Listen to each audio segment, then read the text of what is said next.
Is that a firefly?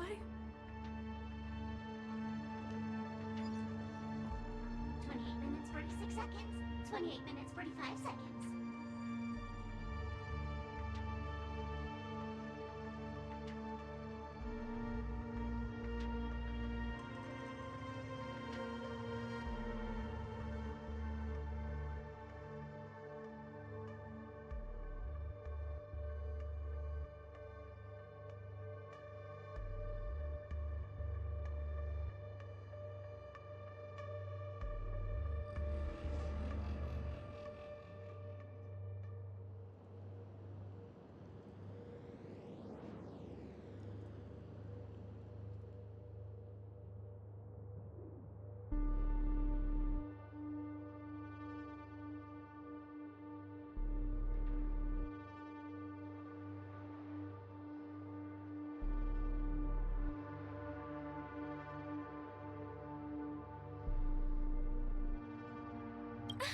You're here!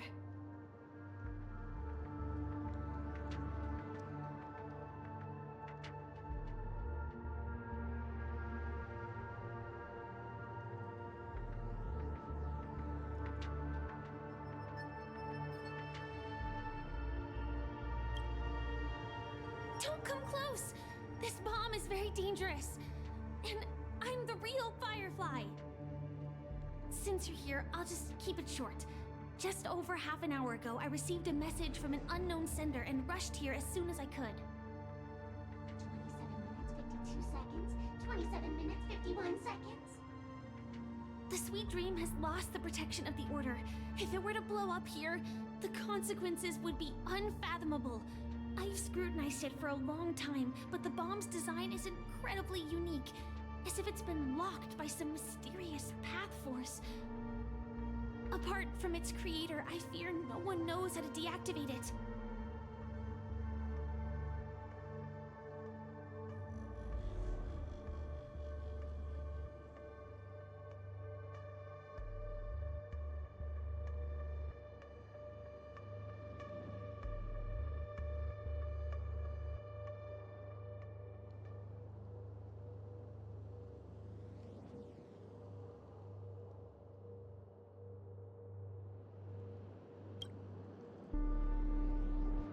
You mean the Watchmaker's guests? That's a pity. Based on my experience, I don't think any of them can turn the tide on this situation. The Memo Keeper may be able to teleport the bomb to a deserted location, but I have found a note inside the doll.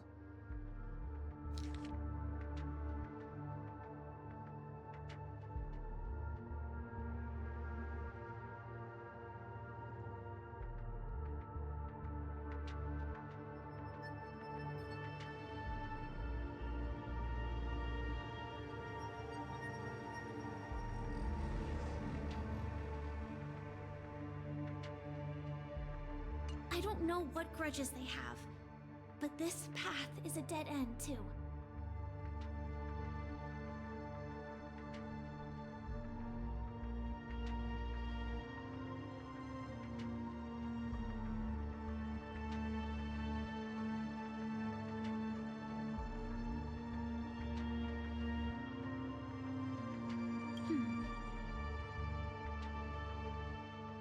Actually, there might be another way.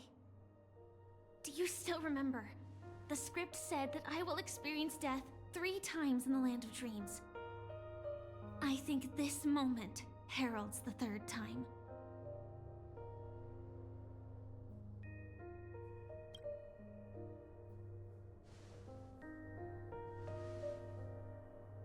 You may already know that I have no way of evoking dreams. I employ a Stellaron Hunter's special method in order to enter dreams instead. This allows me to perform feats that typical dream chasers can't. As long as I can bear the pain of the Memoria pressure, I'll be able to dive into the primal memory zone beyond the dream and extend a lifeline to the Radiant Feldspar. I will take this bomb into the depths of the dreamscape, as deep as possible where there are no living souls around. That way, at least no one will get hurt.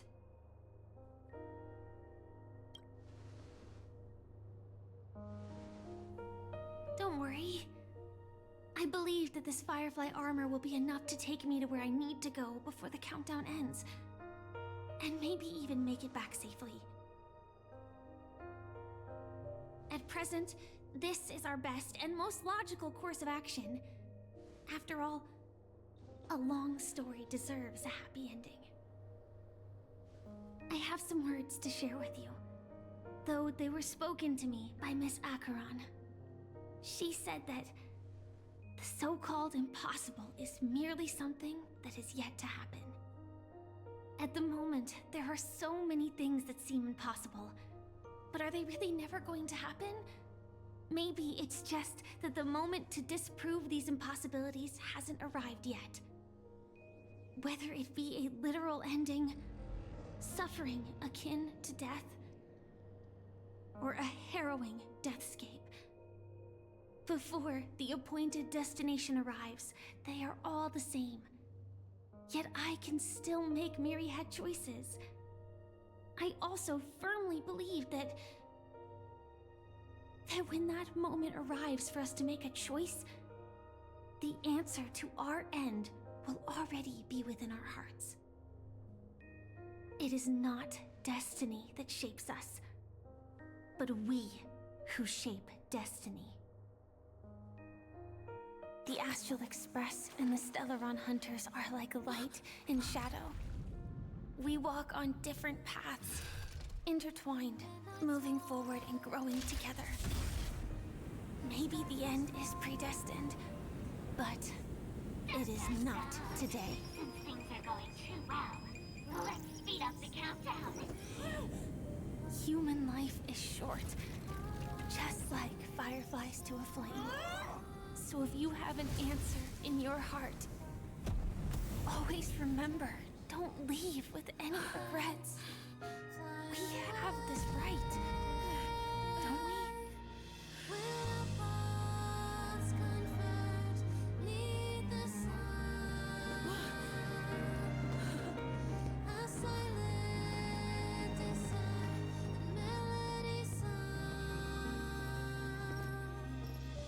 Since you care so much about other people's safety, why don't you go take a closer look?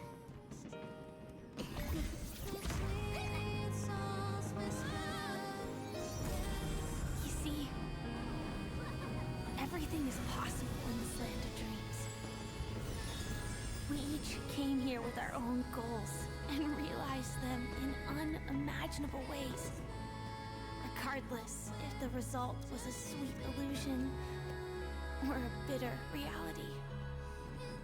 It was an answer we longed for, day and night. So, why do people choose to slumber? I think it's as you said. Because in the end, we will wake up from our dreams.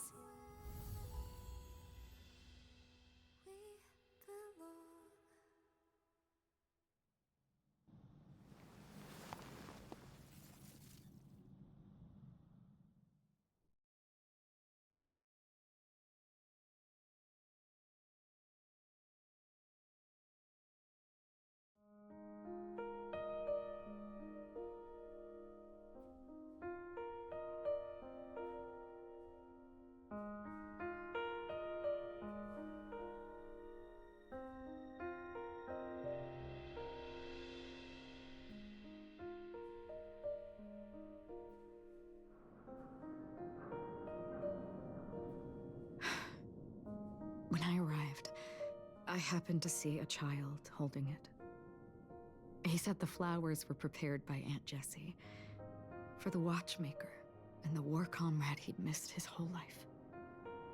Mikhail would place 2 bunches of flowers here year after year. And after he left, it became 3. Your wishes will always be remembered by someone.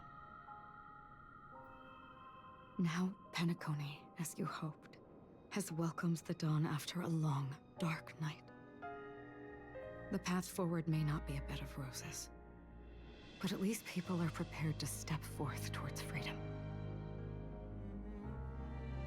Tiernan, you can go home now. while the Nameless are also preparing for the next stop of their voyage.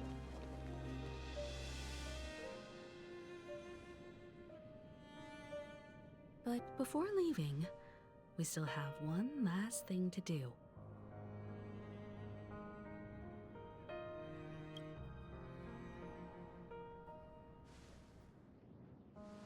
It is my honor. I've said many goodbyes. Yet I am glad that this is the first time I speak these words with a smile. But before leaving, I'm sure you all have plenty to say to the Nameless of the past. A fitting end to the tale of the departed. One could not ask for a better farewell. Go on. They're all here.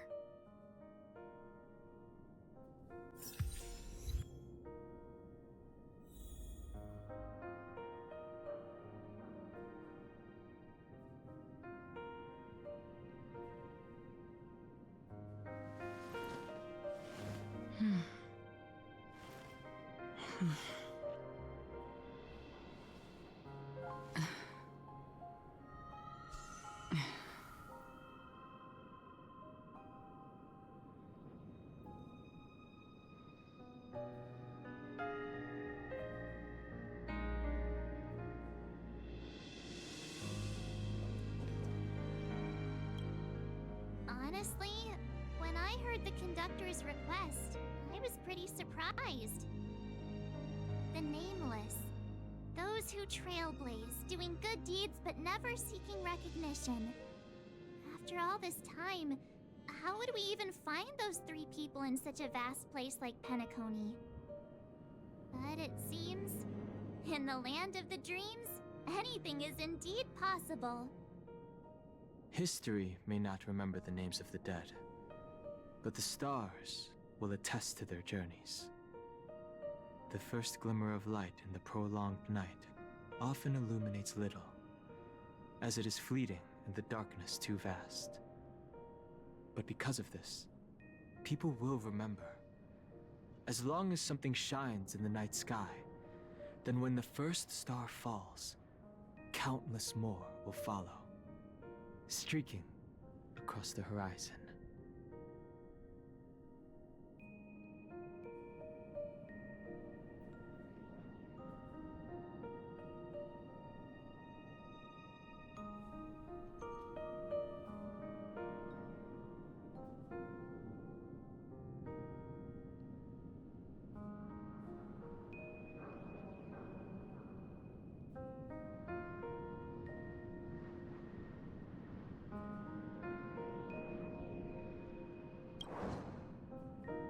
Brooklyn Tiernan, Rosalina J. and Estella, we raise a toast to you, trailblazers of the Silver Rail.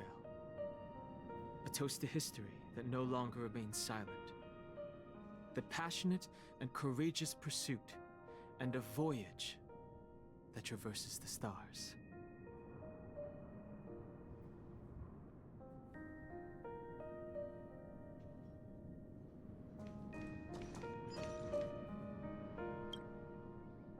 Statue. It wasn't here last time. Looks like this is the last riddle that Mr. Gallagher left for us. In the end, we still failed to figure out his true identity, or if he was even a living person. What should I say? I mean, this guy is definitely a history fictionologist, all right. I'm suddenly reminded of the time at the theme park when he said he was only 13 years old. Could that have meant something too? Either way, he's an enigmatic character for sure. At least our journey together in Penacony was real enough. And his loyalty and love for this land must have been real too, right?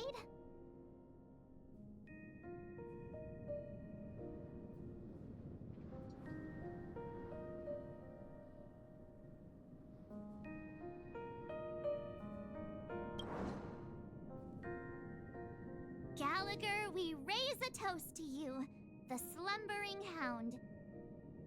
To the festival's invitation, to all lies, and the singular truth. If we ever meet again, please don't talk in riddles.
Is the Astro Express ready to depart Penacony? Apologies, Mr. Mika, that we are only now bidding you farewell. Oh, that's all right. You've all done so much for the Watchmaker, and we are forever indebted. Allow me, as the representative of Dreamflux Reef, to make another toast to all the nameless. What will the people of Dreamflux Reef do now? Many will continue to live here. Those accustomed to being awake will mostly have a hard time getting used to a life of darkness with their eyes closed. Though the order has faded, there must be someone to watch over this primal memory zone. Penacony's nights are long, and there are many who are still far from a good night's sleep. As for the sweet dream over there, we're still managing without it, aren't we?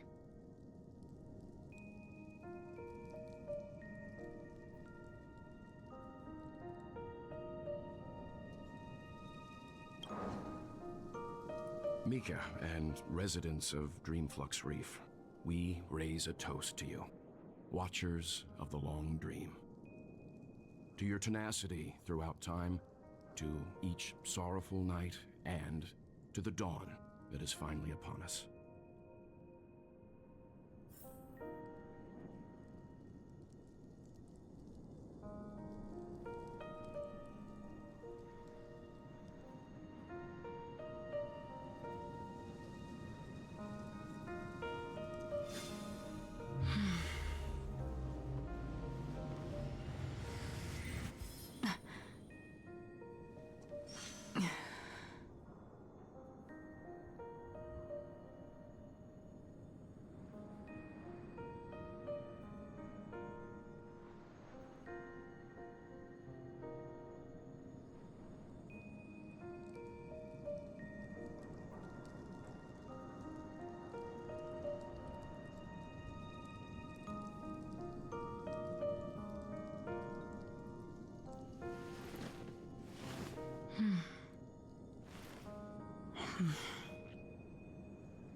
In the end, we still came full circle. This trailblazing expedition started from the moment you and a bellboy ran into each other. After going on a journey of many twists and turns, they still ended up where they started. Just like a clock's hands that turn round and round, the start and end of each day will always land on 12 o'clock, the advent of time moving forward. There shouldn't be much left to say. This entire adventure started because of you, and should naturally end with you. And then, a new page will be turned.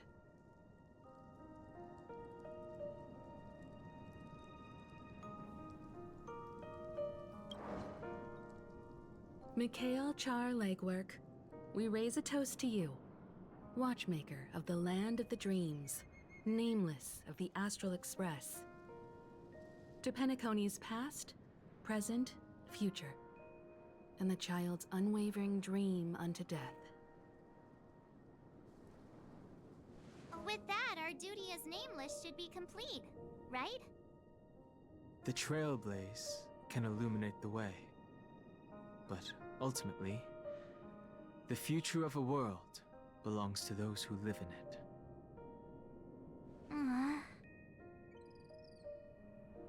I still feel that Mr. McHale must have really wanted to witness this day himself. What's on your mind, March? Just a strange feeling. I had it a few stops ago, but it's super strong this time. Why not talk about it? Maybe everyone's thinking the same thing.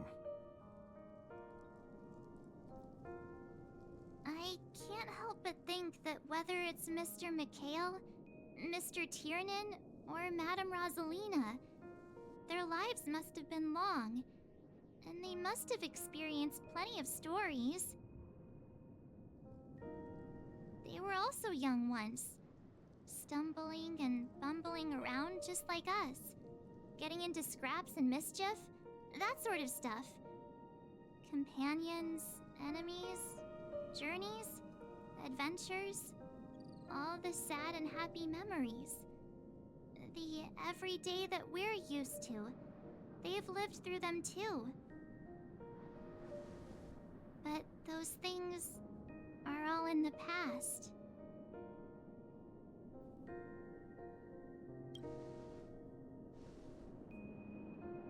I know, but the thing that I can't get out of my mind is the present. It'll be easier to understand if I use an analogy. Like when you're reading a book. If one of its characters keeps running into obstacles and experiences an ending full of regrets, we're bound to feel a bit mixed about it, right?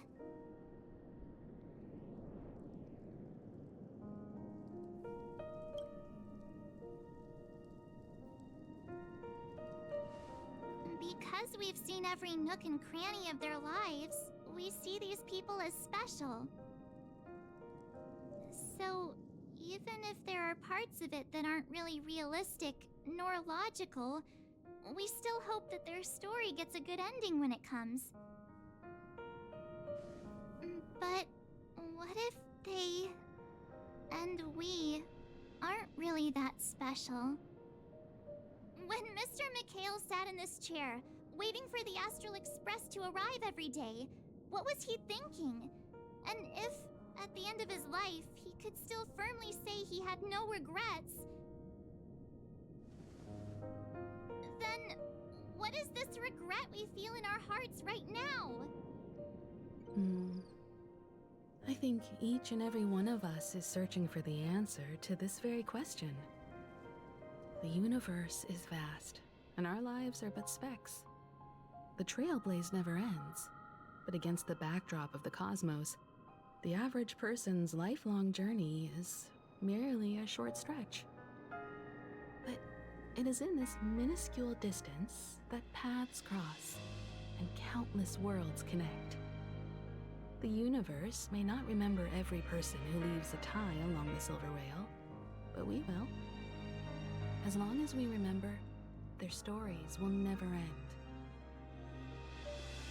And what Mr. McHale has left for us is his answer to this very question. It may not be perfect, but it left a smile on this storied, jaded old Nameless's face at the end of his life. And its meaning will be interpreted by those who come after us.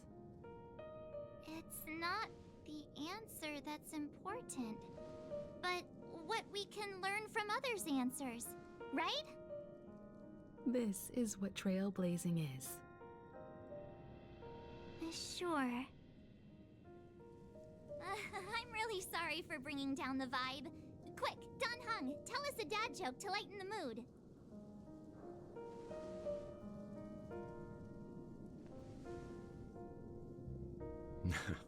It's never a bad thing to reflect. One day, we'll all have to face our own farewells. But before that, we still have a long way ahead of us together. So the most important thing right now is to tell the conductor what we saw in Penacony. then prepare ourselves for our next trailblazing destination. I should get back to the Express. Or maybe I could say my final goodbye to Acheron.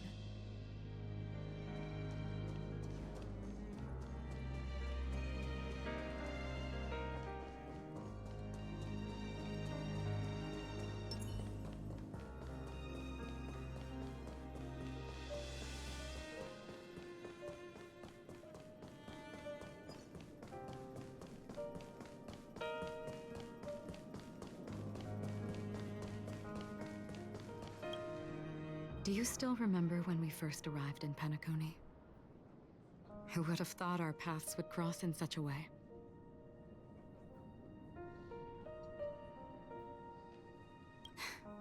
Come to think of it, I didn't even get a chance to formally introduce myself. Simply put, I'm a self-annihilator who was cursed by the Nihility. My hometown was destroyed a long time ago, and the whole world was erased beneath their shadow. In order to fight against the cruel end of self-destruction, I went on a journey, in search of a way to sever the chains of the Nihility. After a long and grueling search, I am convinced that my destination lies within the depths of the dark web, where reality and the Nihility are separate. In there lurks a secret called Device 9. One day, I'll reach it. The ocean of stars is vast, and given our destinations, I'm afraid our paths may not cross again. But the trailblazing expedition ahead is always full of unknowns, and my blade is sharp enough to sever fate. As long as we maintain our original resolve, I believe there will come a day where we will meet again.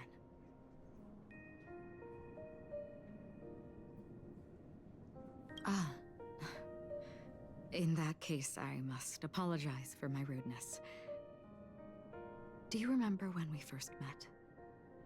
I once said you reminded me of an acquaintance. Because of the Self-Annihilator's curse, my memories are stripped away, blurring my past. And after our journey together, what I originally thought were familiar feelings were merely illusions. I believe this was truly our first meeting.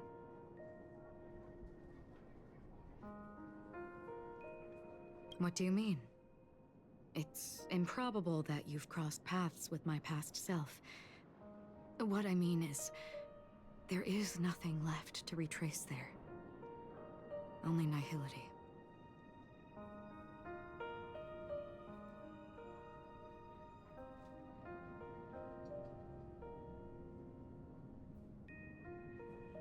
I see. You've also had a similar experience?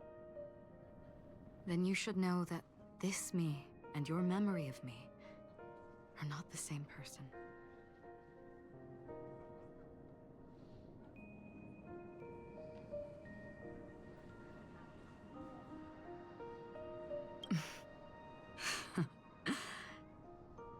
Long ago, I too was like you, with irreplaceable companions.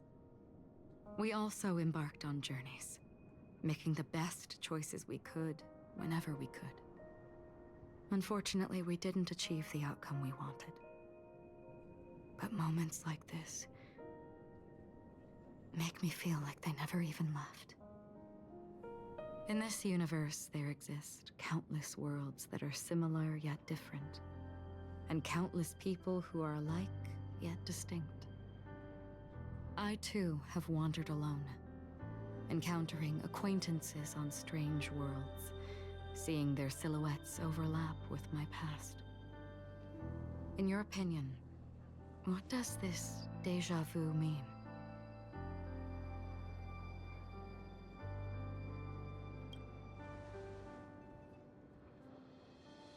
Attachment, desire, longing. They may all be right, but they are all incomplete. I believe it's not something external, but something that originates within us. An emotion that traverses time from a certain moment of our past to reach us. Perhaps it's a source of warmth and happiness. Or maybe it brings pain and sorrow. Each time we reminisce on our past, we always seem to notice a tiny but unforgettable instant that we left behind us, along with certain other things that remain constant throughout. That is a summary of our lives, encapsulating everything about us in these moments. Proof of our shared path. Within them, we glimpse our own essence, and thus, we truly exist. Just like everyone in this story, hurtling onwards along the path of destiny with passion and courage for the things that breathe meaning into their lives. Set forth on your voyage without hesitation, Nameless, on the path of the Trailblaze. Even if the ending has been predetermined, that's fine. There are countless things that humans cannot change. But before that, on the road towards the end, there are still many things that we can do. And because of this, the end will thus reveal a completely different meaning. This is the meaning of journey. All those things, beautiful before, are still so now. And I believe it will still bloom at the end of the nihility. Until we meet again beneath the sun's rays.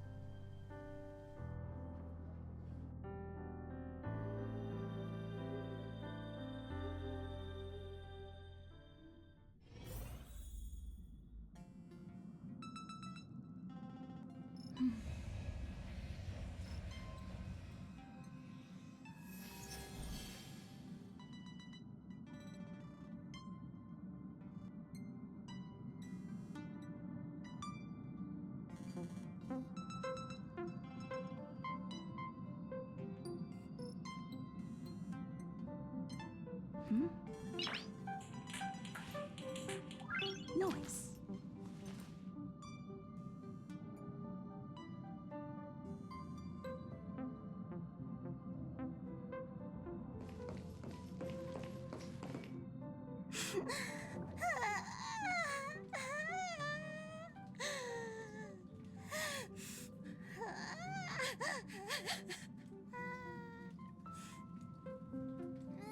There.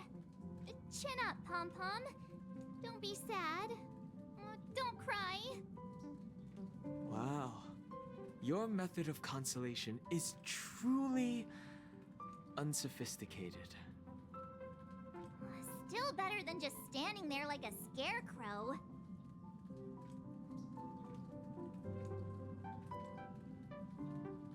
Oh, hey! You're finally back! We told Pom-Pom all about our adventure, and they suddenly started crying. I've never seen Pom-Pom so sad before. The conductor never cries. Pom-Pom is never sad. Pom-Pom is just angry. Yeah, angry. No matter where the express stops, you lot always manage to cause chaos. My well-thought-out timetable completely ignored. If you carry on like this, the express is gonna run out of fuel. That's right. Pom-Pom is just angry. It's not because of Misha, Tiernan, Rosalina, and the rest.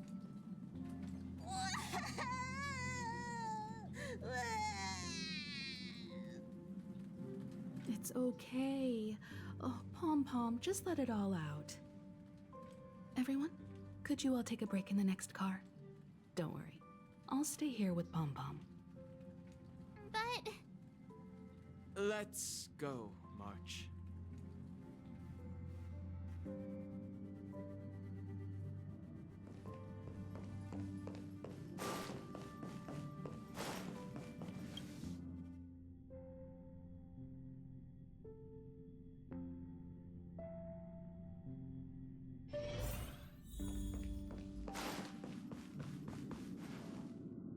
never expected Pom Pom would be so distraught. Those three nameless must have meant a lot to Pom Pom. No one knows exactly when Pom Pom boarded the Express, but one can surmise that their journey has been filled with many hellos and goodbyes. Probably more than we can imagine. The fact that they're crying so hard is probably a good sign. It proves that Pom Pom's emotions haven't become dulled by the grind of time. They still deeply cherish every nameless who has boarded the Express and value every journey shared with them. Leave it to Himiko. When it comes to comforting, there's no one better on the Express.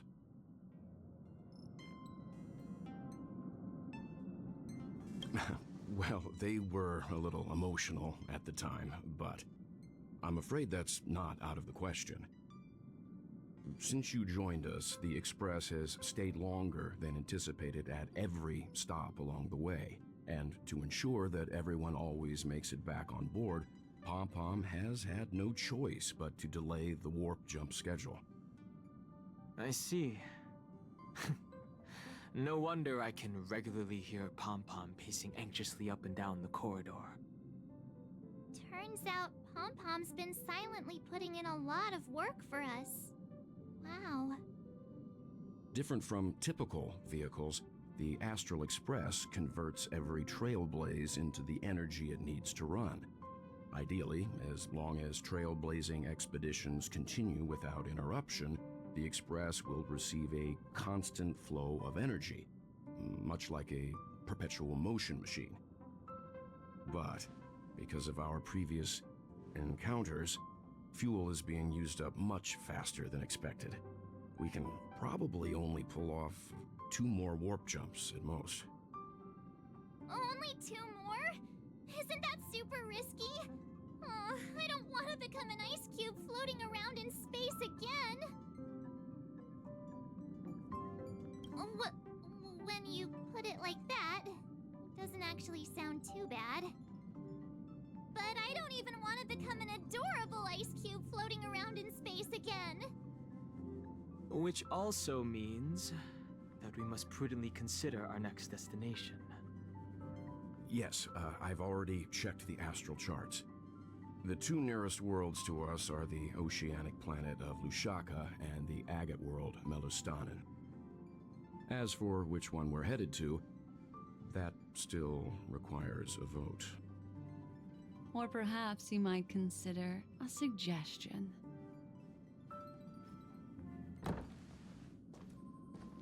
Everyone, we meet again. It's you! Why were you just in my room? It's a very cute room, Miss March. Just like you.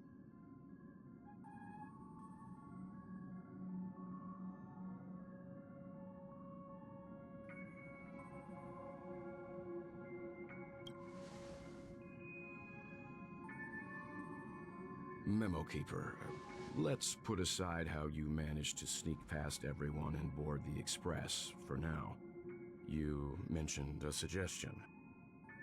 I accidentally overheard how the Express obtains fuel. I just wanted to chat with everyone to see if we could work together. But now, it appears my suggestion could be the very lifeline that saves everyone. Please speak candidly. Depending on what you say, we could very well ask you to disembark. Ah, the Permanence's descendant. What a charming little dragon, especially with those mired memories of yours. But I digress. If the Astral Express is in urgent need of a special trailblazing expedition to recharge its engine, have you all considered this? Perhaps your destination could be a world that even the renowned Akivili never reached. Should you be able to lay down a new stretch of silver rail, the Express may never have to worry about energy ever again. trailblazing to a world that even Akivili has never been to? Is that possible? Continue, Memo Keeper. This destination of which you speak, what sort of world is it? A world that many across the universe don't even know exists. A world hidden away from outside observation. Its presence only revealed by the light from the mirror of the Garden of Recollection. A world fettered by 3 paths, its destiny hanging in the balance. The Eternal Land, Amphorius.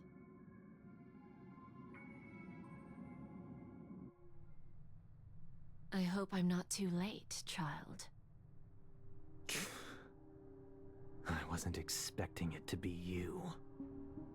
Don't you know how many sentry posts the family has built? And how hard it is to get you out of here? Looks like my time's up. What do you mean? What time? Negotiation, interrogation, or death. My fate lies entirely in your hands, Lady Bonajade. The dance is done. Why bother with the compassionate pretense and give someone who's about to die the chance to talk? Despite your fall from grace, you still look well. I'm very glad to see that you're so full of verve.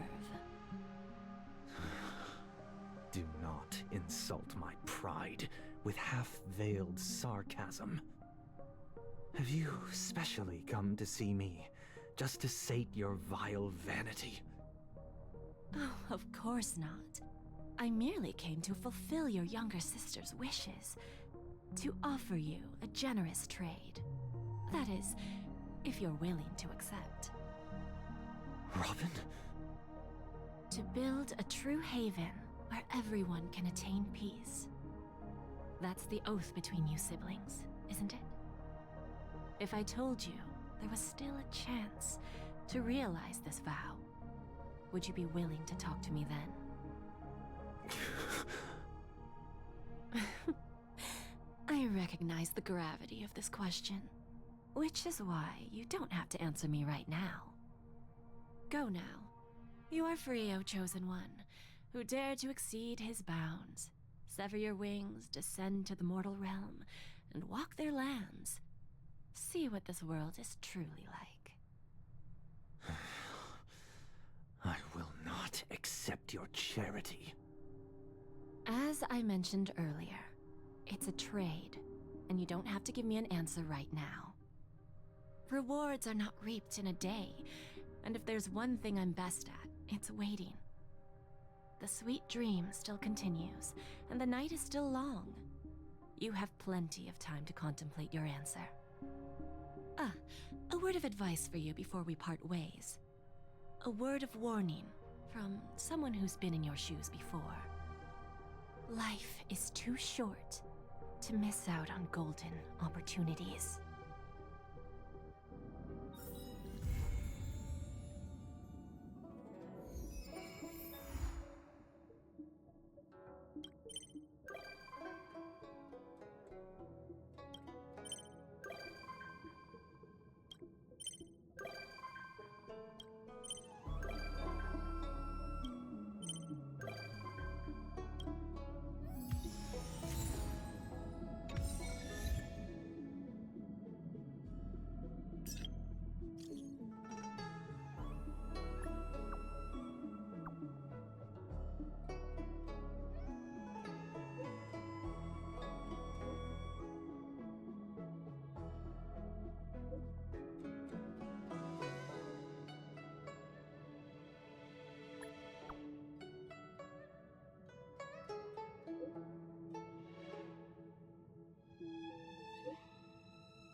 Phew.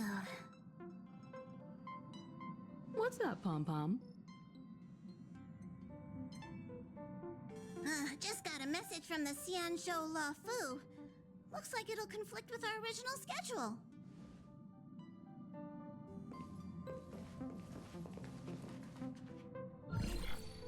It's been a while, my friends on the Astral Express. How's your trailblazing expedition going? Soon, the Xianzhou Luofu will be holding the Luminary War Dance. Those who have aided the Luofu in overcoming the crisis are cherished allies of the Xianzhou. Thus, on behalf of the Seat of Divine Foresight, I'm extending an invitation to attend the ceremony. Your presence would be greatly appreciated. Well, things aren't getting lively. We've barely recovered from the family's Charmony Festival, and we're already being invited to another special event.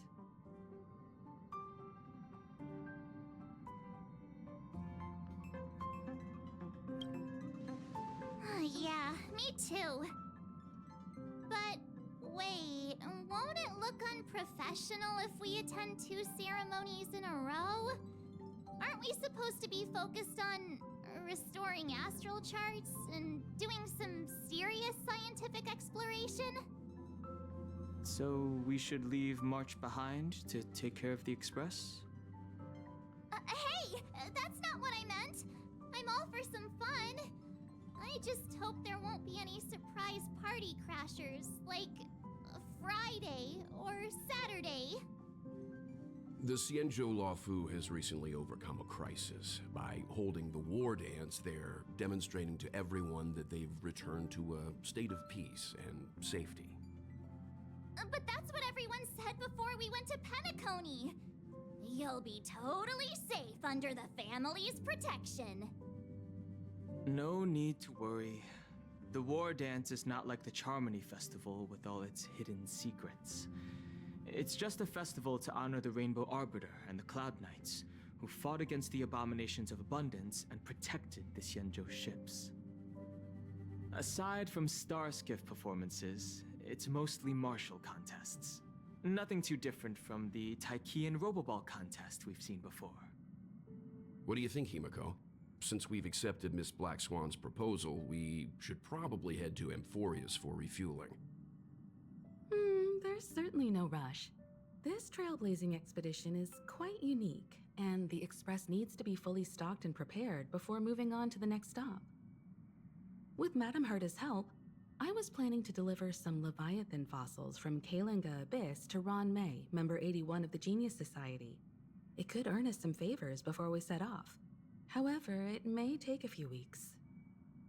So that means we're not going to the Luofu. Being an adult means maintaining relationships, whether we like it or not, March. Since we've been invited, it's only right for the Astral Express to attend the ceremony. So here's the plan. Pom Pom will take everyone to the Xianzhou Luofu. Mr. Yang and I will meet up with Ron May and fulfill our promise. Meanwhile, you, March, and Don Hung will represent the Express and attend the war dance.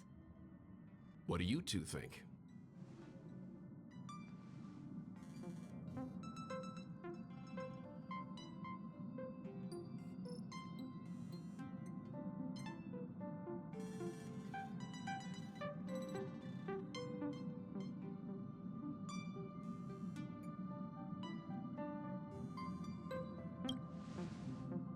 Himeko and Mr. Yang will be busy with serious research. Besides, fossils can't compete with martial contests when it comes to fun, right? Plus, you're the only one with so many friends on the Luofu. I'll be lost if you don't come along. You've gotta lead the way. Now that everyone's on board with the plan, it's time to work to the Xianzhou Luofu.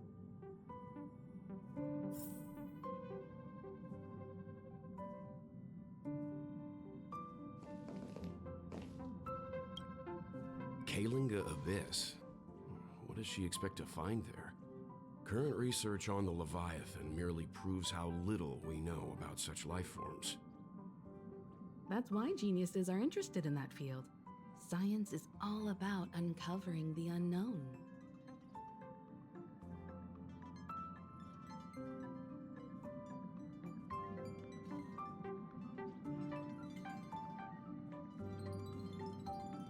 Don't miss us too much. If I stumble upon some cool Leviathan fossils, I'll bring a few back as souvenirs for you.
Himeko really knows how to convince people.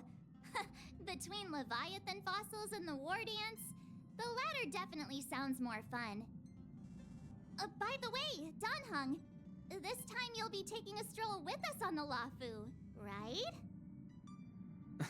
And just let you two wander around aimlessly on the Luofu by yourselves? I don't think so. Plus, Mr. Yang is right. The ambrosial arbor crisis just ended, and both the long life and short life species are still feeling uneasy. And that's why Jing Yuan wants to organize the war dance, to show that the Xianzhou Luofu is stable and safe. And since he has extended an invitation, it's only right that I visit my old friend.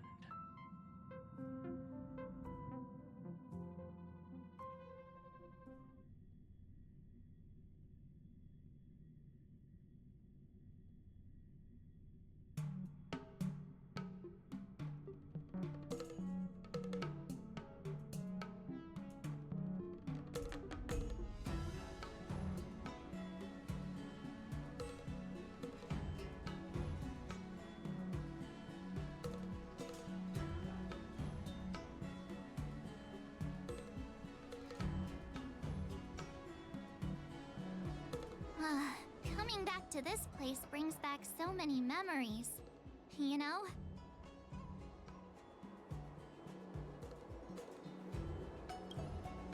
Hey, I'm not actually gonna recite a poem. I was just thinking about all the twists and turns we went through when we first arrived on the Cienjo. This time, we're not being forced or enticed or chasing after wanted criminals. And we didn't have to sneak in through the cargo dock. This trip has been incredibly smooth. Quite unusual, I must say.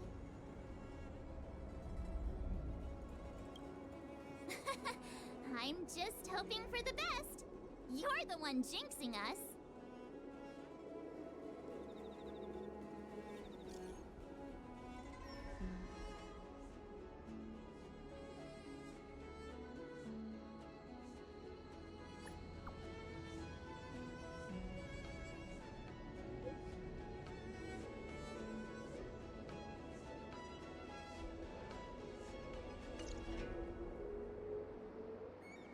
Is the Starskiff Haven always this crowded? Oh, there's so many people here. I can barely hear anything. Yanqing said General Jing Yuan sent him to welcome us. But where is he? Let's wait for him in front of the loom. It's the most prominent landmark on the dock.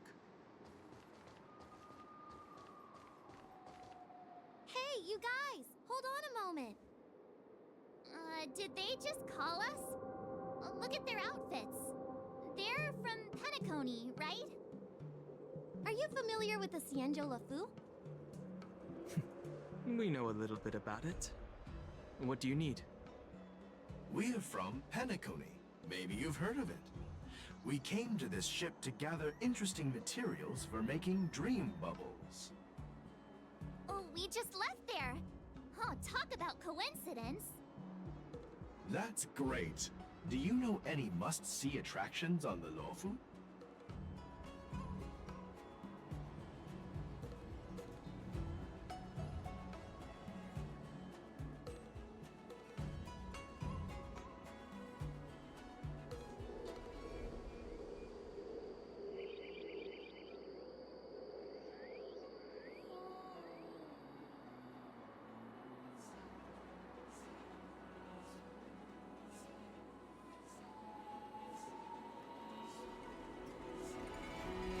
We did, but the locals were all like, come on, there's nothing worth seeing on the Lafu. It's so boring here. Huh, can't blame them. If someone asked me what's there to see on Penacony, I'd probably struggle to answer too. That's why we're asking fellow tourists. Most of the tourists around at the moment are here to attend the war dance. And that's why we're here too. Yeah, we know about that ceremony. But isn't the fighting ring still closed? I've heard the ring was actually converted from a huge decommissioned Lafu fighter jet.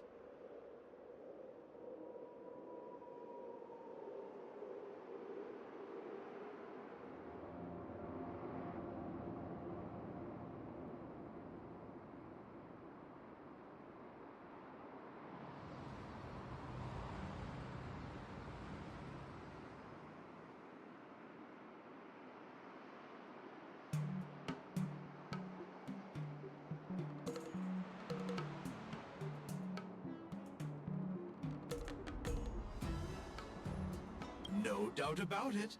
It's a massive fighter jet. It's got to be larger than a civilian star skiff. But for now, all we can do is wait until the war dance starts in a few weeks before we can board it. We've still got work to do, so we can't just sit around waiting for it to start. That's why we're asking you about some must-see attractions.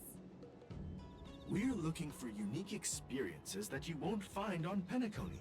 Our clients love these kinds of dream bubbles the most. You're the expert here. Give them some suggestions.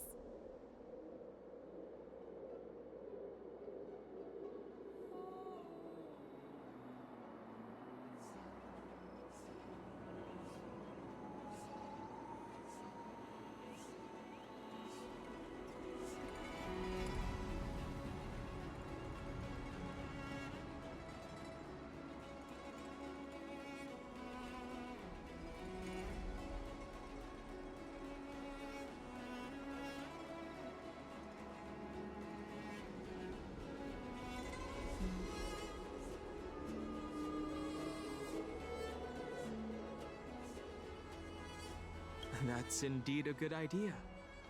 While the dreamscape on Penacony is all artificial, Scale Gorge Waterscape is a celebration of nature's resurgence. It has some remarkable scenery. Awesome! I love being out there in nature. Let's go to Scale Gorge Waterscape first. I'm a bit worried that nature-themed dream bubbles might be outdated. But hey, let's go check it out anyway. See you later. Maybe we'll run into each other there in a few days. Look, Yanqing's here. Really? Let's go catch up with him.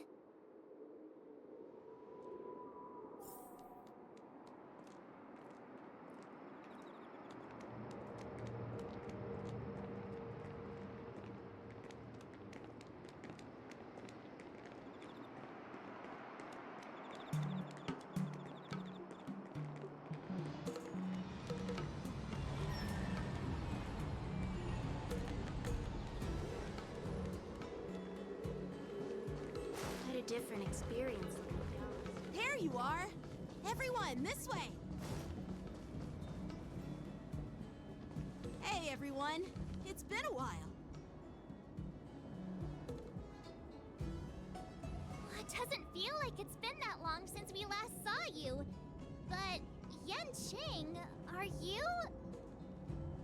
What's up, Miss March? They say kids grow up really fast.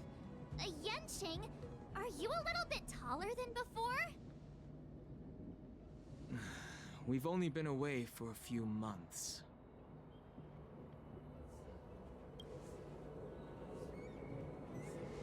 What are you doing? Sorry, but after our previous adventures, I've become suspicious of whoever greets us first. Do you have to be suspicious around me too?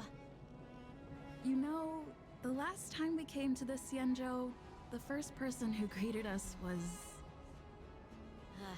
I get it. Better safe than sorry. Seriously, I've never seen the Luofu so lively before. I was a bit worried that holding the war dance right after the Ambrosial Arbor crisis might be too soon. But seeing the bustling Starskiff Haven, I understand why General Jing Yuan chose this timing. Yep. There's people from other delves and travelers like you three who've come from afar. With the war dance coming up, there's a huge number of visitors pouring into the Starskiff Haven. The Cloud Knights are working hard to keep the security tight.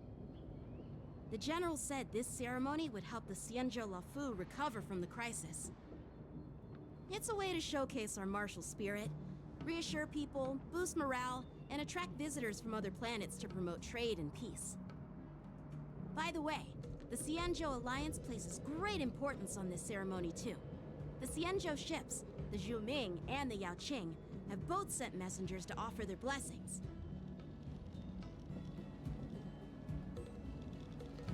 Yeah, I wonder if you've heard of it. It's known as the Star Forge, and it's responsible for providing more than half of the Cloud Knight's armaments. The Xianzhou Zhuming boasts skilled craftsmasters, and General Huayan is a top-notch craftsman himself.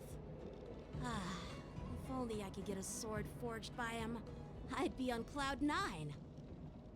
By the way, Yanqing, where are we headed next? I'm sorry for talking your ear off. The General wants to catch up with you at the Palace of Astrum. He's been eager to hear about how the Express has been doing. It's funny how he tries to act all mature, but whenever it comes to something he's interested in, you can really see his childish side.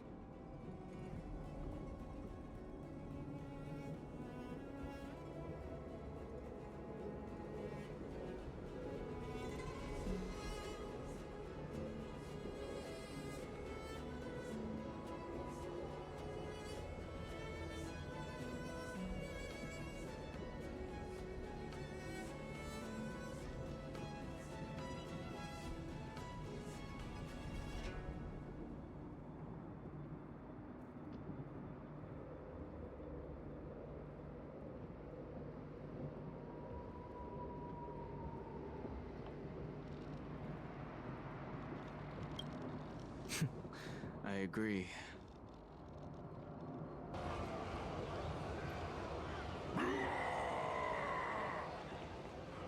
All units, assemble quickly! Get ready to protect the crowd! I just mentioned security, and now all of a sudden something's gone wrong. Excuse me, I need to go check out the situation.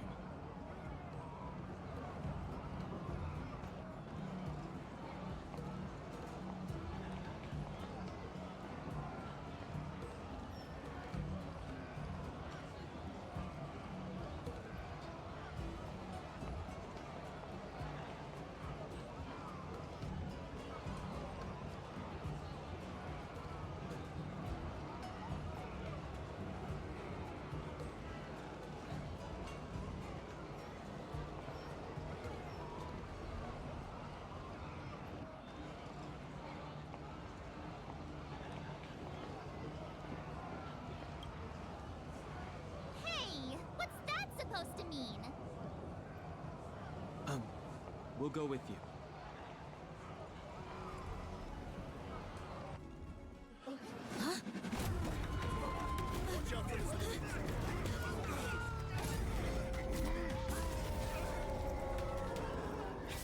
Protect the civilians. I'll deal with him.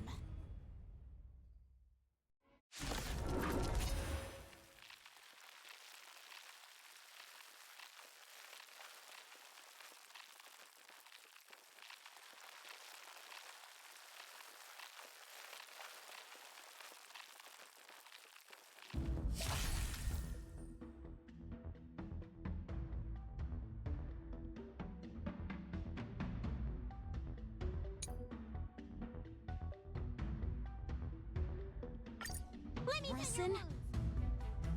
Why are there Borison here?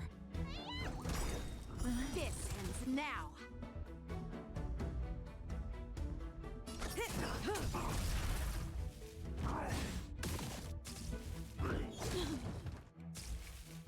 Not bad. Stay in step.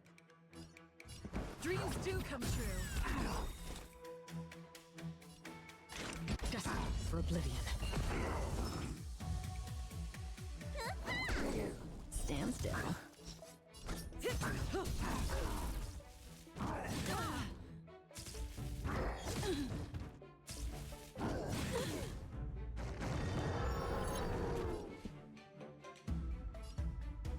Let's improvise. That's half the work. Still waters of oblivion. Familiar. What's in your prescription? Great teamwork. Relax.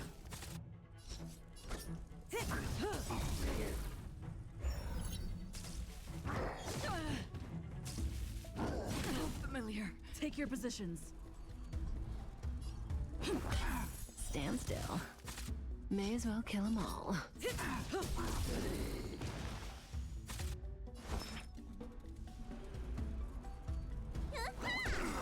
Relax. The mood is set just let the show begin. Good times. Never time to say bye. Boom. I weep for the departed. It too shall fall.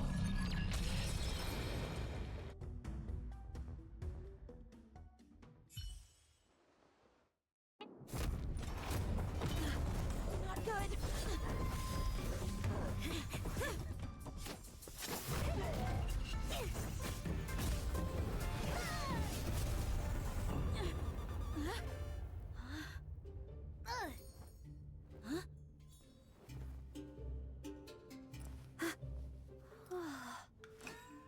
Thanks for the help.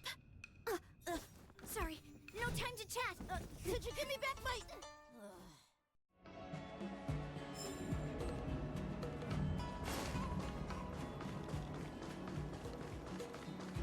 Wait! My sword! I'm sorry, but I'm afraid we'll have to put our plans on hold for now. I need to find out what's going on.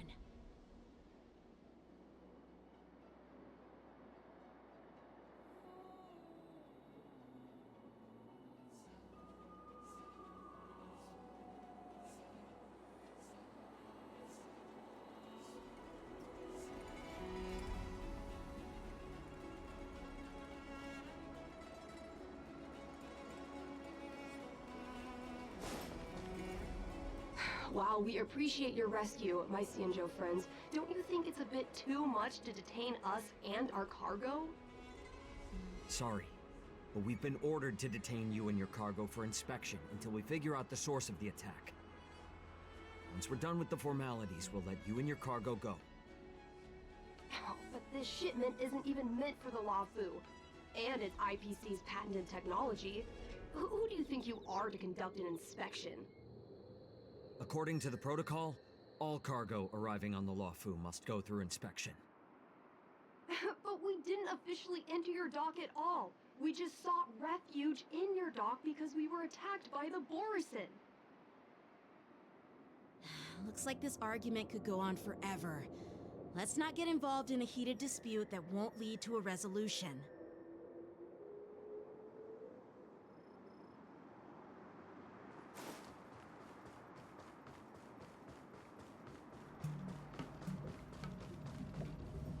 Who's in charge here? I need some answers. It's my fault. We let our guard down for a moment. I take full responsibility.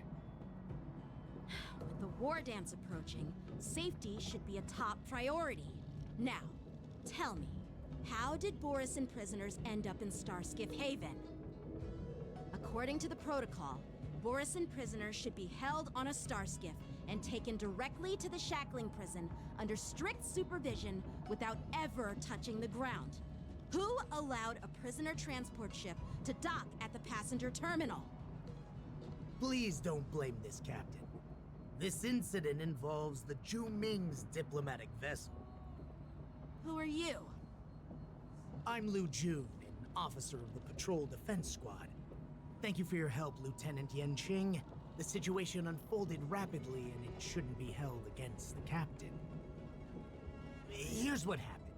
An IPC transport ship was attacked by the Borisin just before arriving, and the Ming's diplomatic vessel came to the rescue. They fought off the Borisin pirates and imprisoned them on their ship.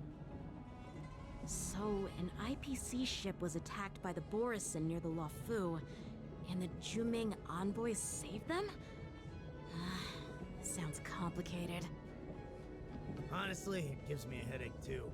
The Ming diplomatic ship, adhering to standard procedure, docked at the passenger terminal to hand these criminals over to the Luofu. You know, with all the outsiders flooding onto the Luofu, the Starskiff lanes are under immense pressure. The Borisin desperados decided to put up a fight before the prisoner transport Starskiff could get there. And that's what you just witnessed. We'll make sure these prisoners are sent to the shackling prison as soon as possible. I see. It's an unusual situation indeed. I'll report it to the security department of the Realm Keeping Commission and ask for their cooperation in handling the aftermath. Maybe I should gather more details from others so that the Seat of Divine Foresight can have a better understanding of the situation.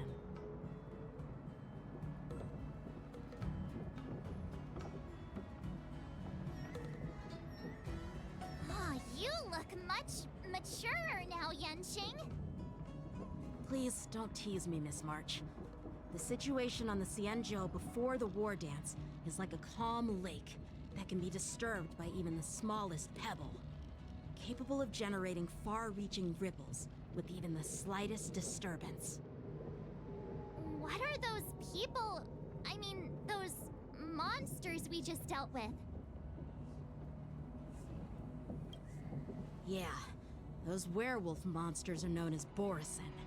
They are abominations of abundance, and we've been fighting them for a very long time. The Borisin have been a powerful force for a long time, plundering and enslaving many worlds. The threat they pose is just as terrible as the Swarm disaster, and the Alliance even had a fierce war with them 3 decades ago. Their presence has faded over the years, but who would have thought?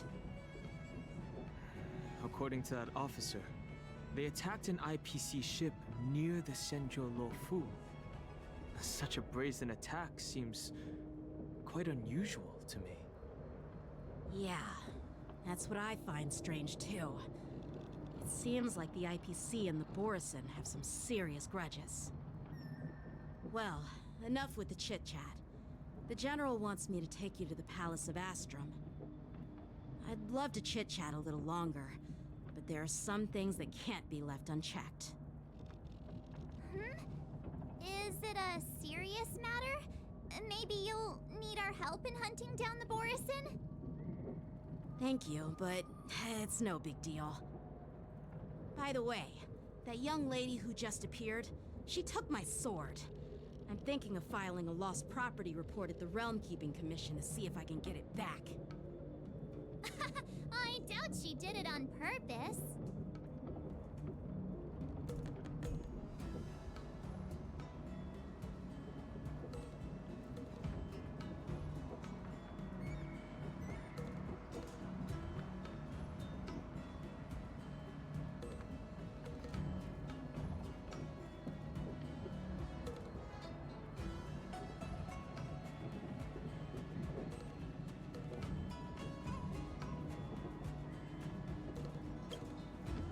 Perhaps she's around here somewhere. Shouldn't we take a look? All right, let's not keep the General waiting. Don't worry. There aren't many people out there with that kind of talent. It shouldn't be too hard to find her.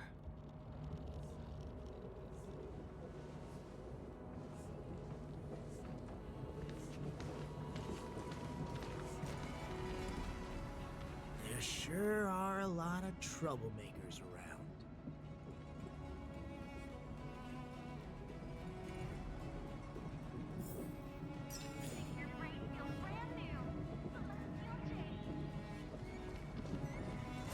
Success and failure.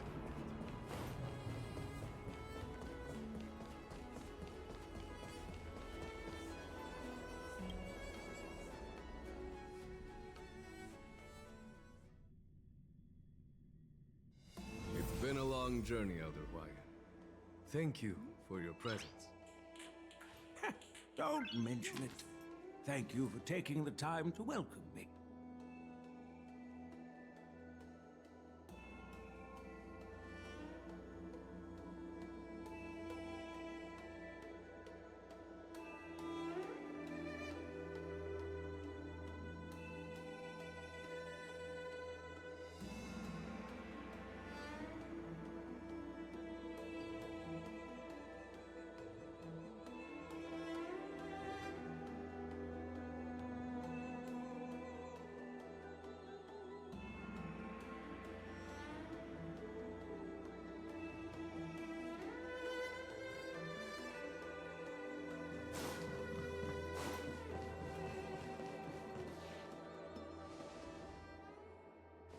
General, I brought our guests from the Express.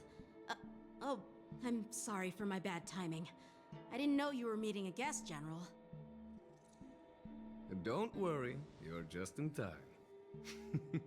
It's been a while, my friends from the Astral Express.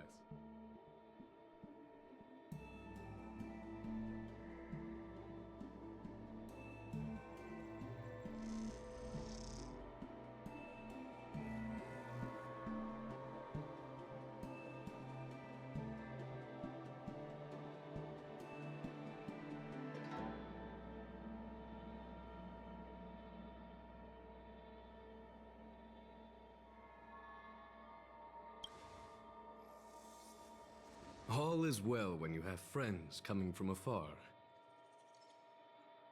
Allow me to introduce you to General Hua Yin. He's the Arbiter General of the Xianzhou Zhuming, known as the Flaming Heart. No need to be so formal. I'm just a tourist here, no different from other tourists who've come to attend the ceremony. Elder Hua Yin is not only one of the Arbiter Generals, but also the Furnace Master of the Artisanship Commission. Besides his martial skills, he excels in forging various weapons. Such talents are unique, even among the Arbiter Generals. Be it Arbiter General or Furnace Master, these are merely titles given to me long ago. I've retired several times already, but with the current change in circumstances, the Marshal has called me back to duty, and had no choice but to answer the call. Well, in the end, I'm to blame. Living such a long life naturally brings its share of disapproval. It's an honor to meet you, General Huayan. It's my honor to meet you, General Huayan.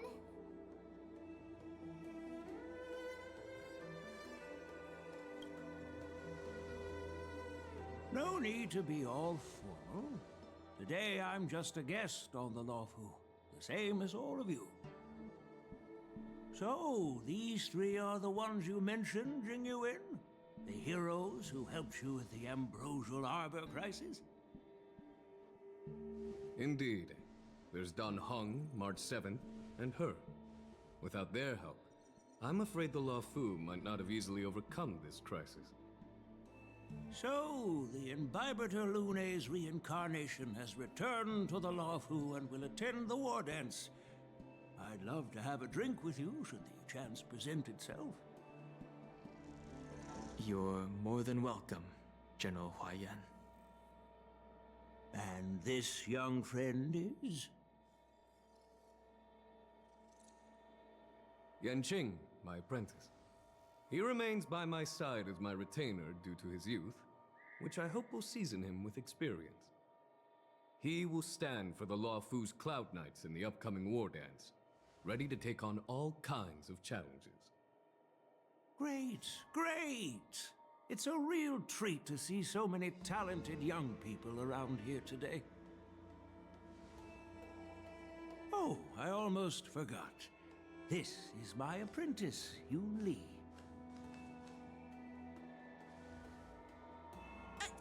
It's you!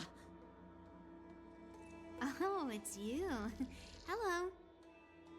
Oh, you two already know each other? Guess we don't need any introductions then. What a coincidence! I was afraid I'd have trouble finding this girl. Oh? Now you've piqued my curiosity. Tell me, how did you two become acquainted?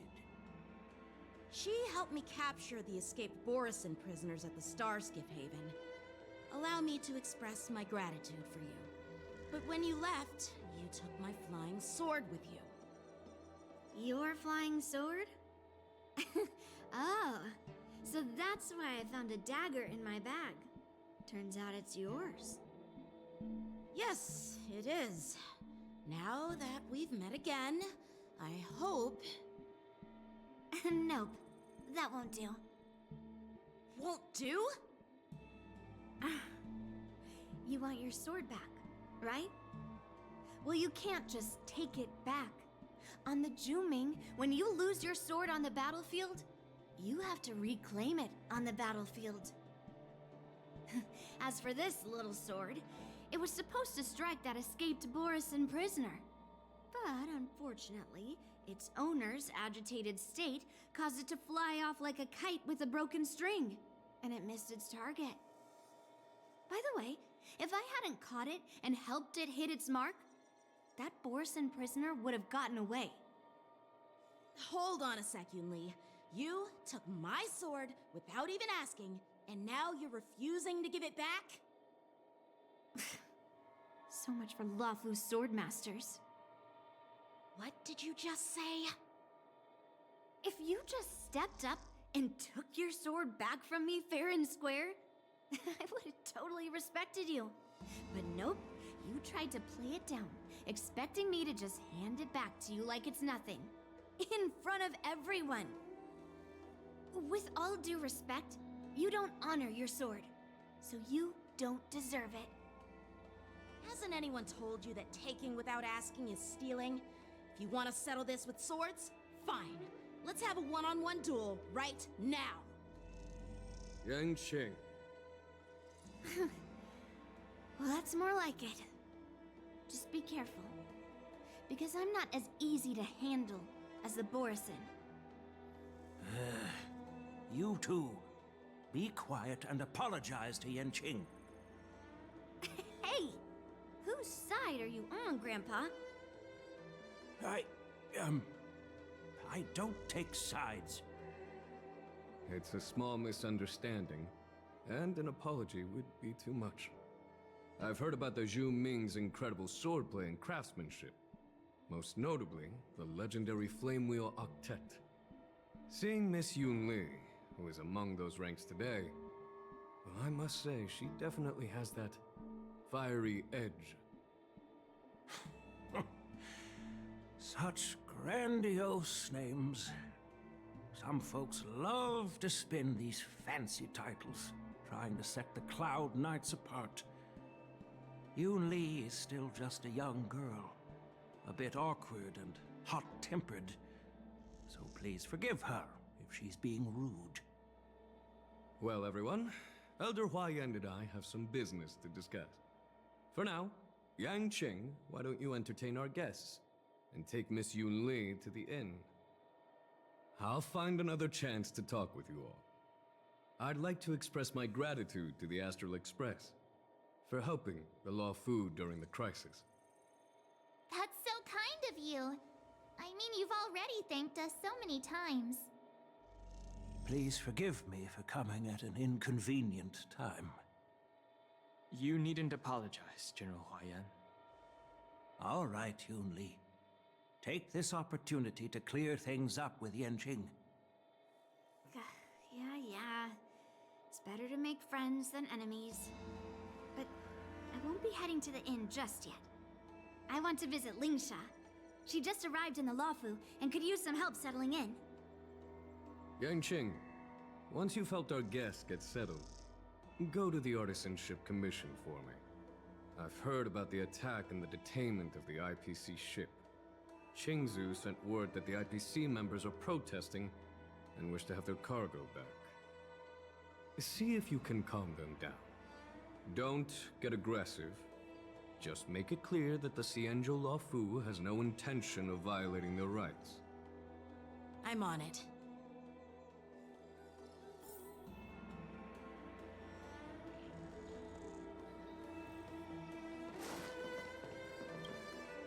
This is the report Qingzu just sent me. Let me take a look.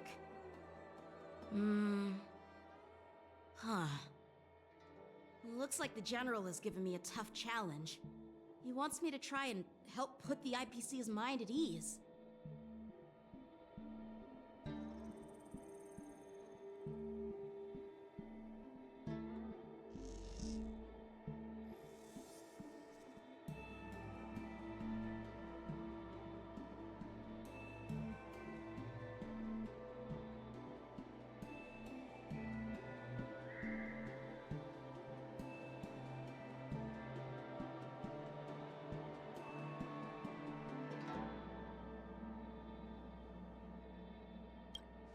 Well, it's not exactly a test.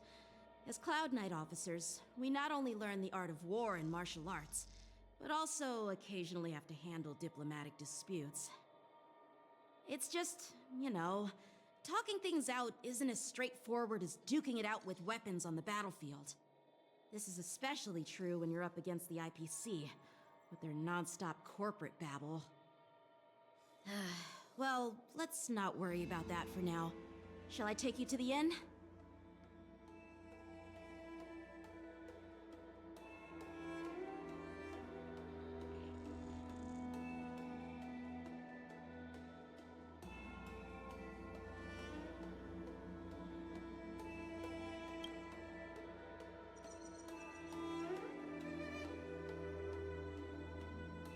It is the Luofu's honor to have you in attendance at the war dance. Yet, the fact that a simple martial arts ceremony has attracted esteemed generals from the Zhu Ming and the Yao Qing implies intentions beyond mere spectating. Might there be any specific instructions from the Marshal? You're overthinking it, Jingyuan. As I said, I'm here to broaden my granddaughter's horizons. I have no ulterior motives. However, I have no clue what the Yaoqing Arbiter General has in mind. Do you remember when you accepted this position? I told you that an Arbiter General's battlefield goes beyond the physical one. You'll need to lead and manage everything on the Xianzhou. The title of Arbiter General holds a weight far greater than its literal meaning. So many years have passed, and you've done well. However, longevity for the Xianzhou people can be a curse. Living too long means that every mistake you made will lurk in the shadows. And one day, they'll eventually catch up to you. The Marshal knows everything that has happened on the Luofu. As for the Merlin's Claw of the Yaoqing, she has come specifically for you.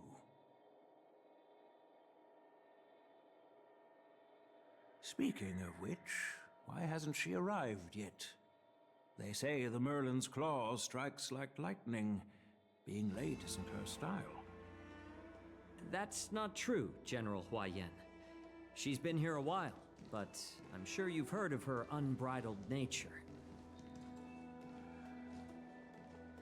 As soon as she disembarked from the star skiff, she mentioned having something to attend to and simply disappeared. You must be the messengers from the Xianzhou Yaoqing, I assume. We are Jiaoqiu and Moza, retainers of the Merlin's Claw. It's an honor to meet you in person, Arbiter Generals. Now this is interesting. A guest who doesn't come to visit but sends a message instead. What does she mean? Tell me, what could be more important to her than coming here? Master heard about a spectacular view in Scale Gorge Waterscape. I believe she went there to enjoy it. A spectacular view? Ha! Did you hear that, Jingyuan? This person is being sarcastic. Please do not misunderstand me, General Huayan. I was simply stating the truth. Master thought it would be inappropriate to keep you waiting, so she sent us here. Once she's finished with admiring the scenery, she'll personally come and apologize to the both of you.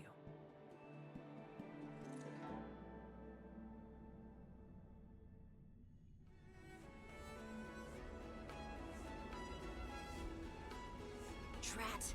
I forgot to ask Yun Li to return my sword.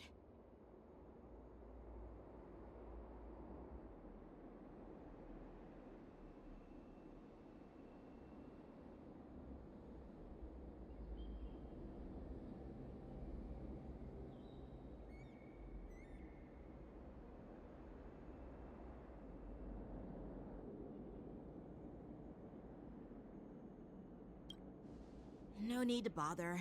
The Juming envoys won't be leaving the Luofu anytime soon. I'll ask for it later when we meet again. By the way, I don't know if it's just me, but the general seemed a little reserved. Could it be because of Elder Huayan's visit? Reserved? Really? Maybe I'm just overthinking things. No, you're not. When I entered the Palace of Astrum, I realized that the messenger from the Xianzhou Juming was actually the Arbiter General himself. So, the messenger from the Xianzhou Yaoqing must be the Merlin's Claw herself, I presume. That's right. Well, that's what makes this entire thing so unusual. What's so unusual about it? They simply received an invitation from Jingyuan, just like the crew, right? The war dance is just a small festival. And now we have 2 Arbiter Generals from other Xianzhou ships here. I'm afraid they're here for something more.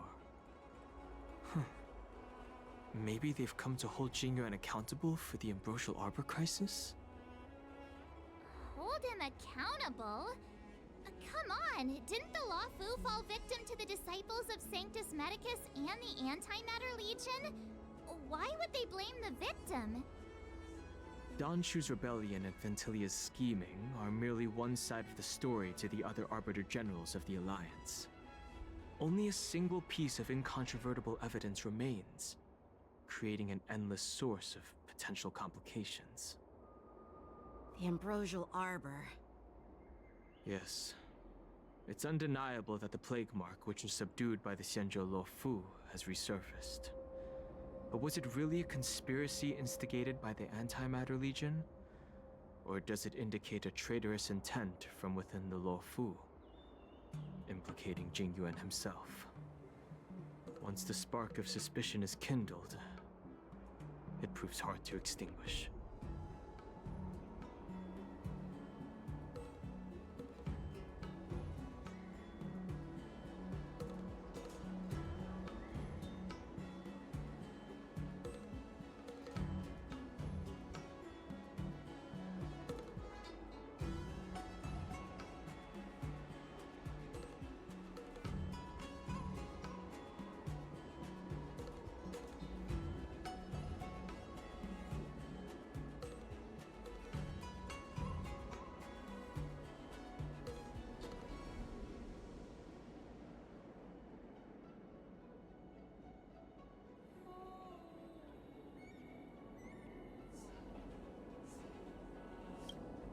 The General must have had that in mind when he invited us to attend the war dance.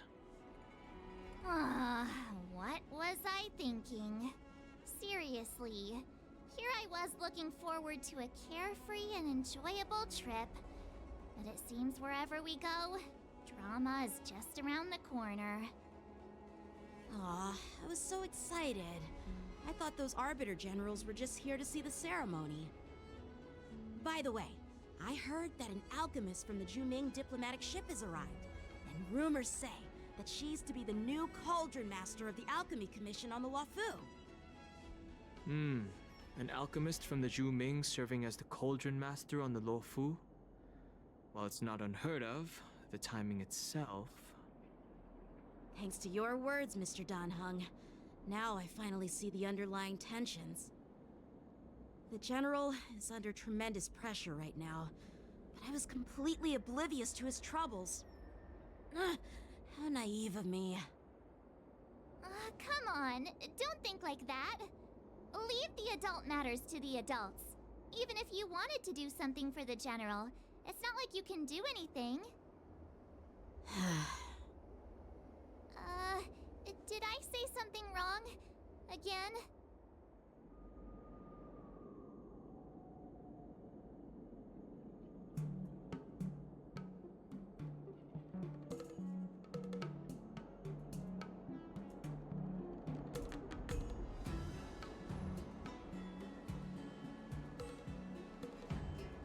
Miss March is right.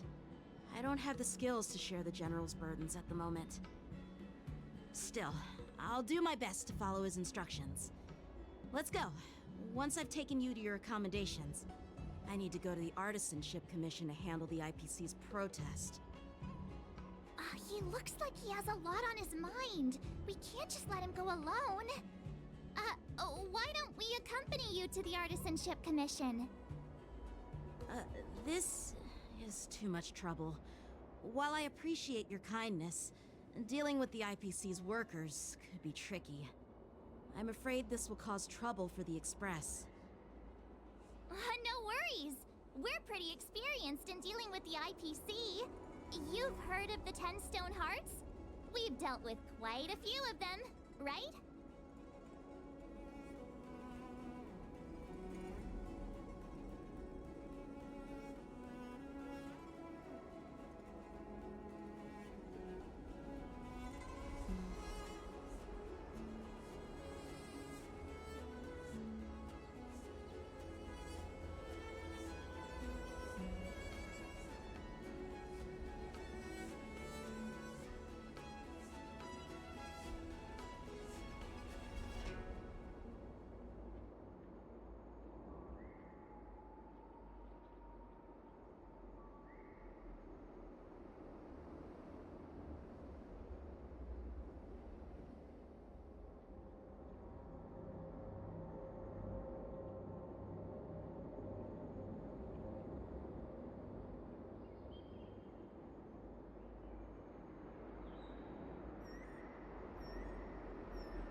begging. Anyway, this time it'll just be a few ordinary IPC workers. Surely you don't think they'll be even trickier than Aventurine, do you? Well, since you're willing to help, I won't decline your kindness. Let's head to the Artisanship Commission and meet them.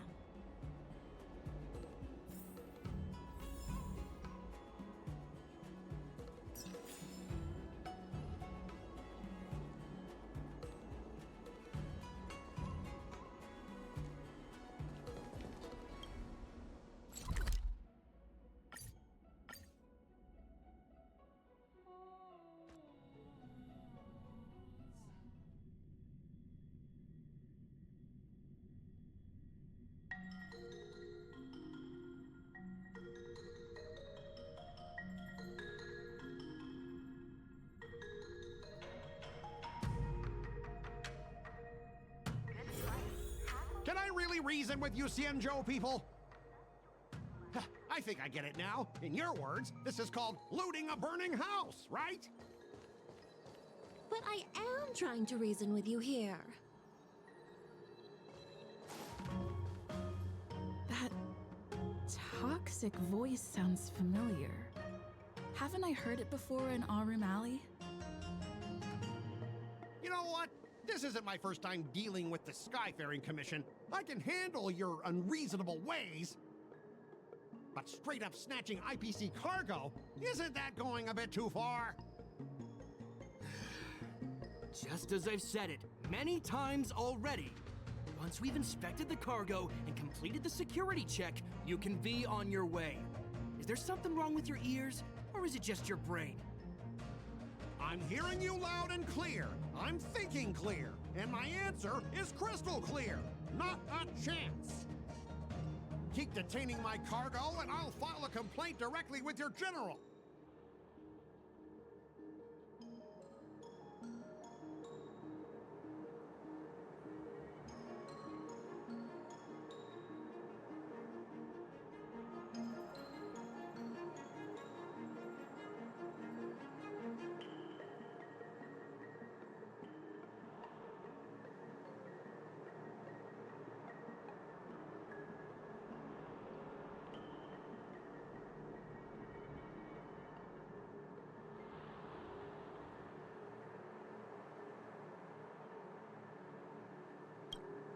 I was gonna ask you the same thing. Why do I keep running into you? You're staying on the Xianzhou, are you? What terrible luck. Wherever you go, disasters aren't far behind. Aren't you the guest from the Astral Express? What brings you and Yanqing to the Artisanship Commission?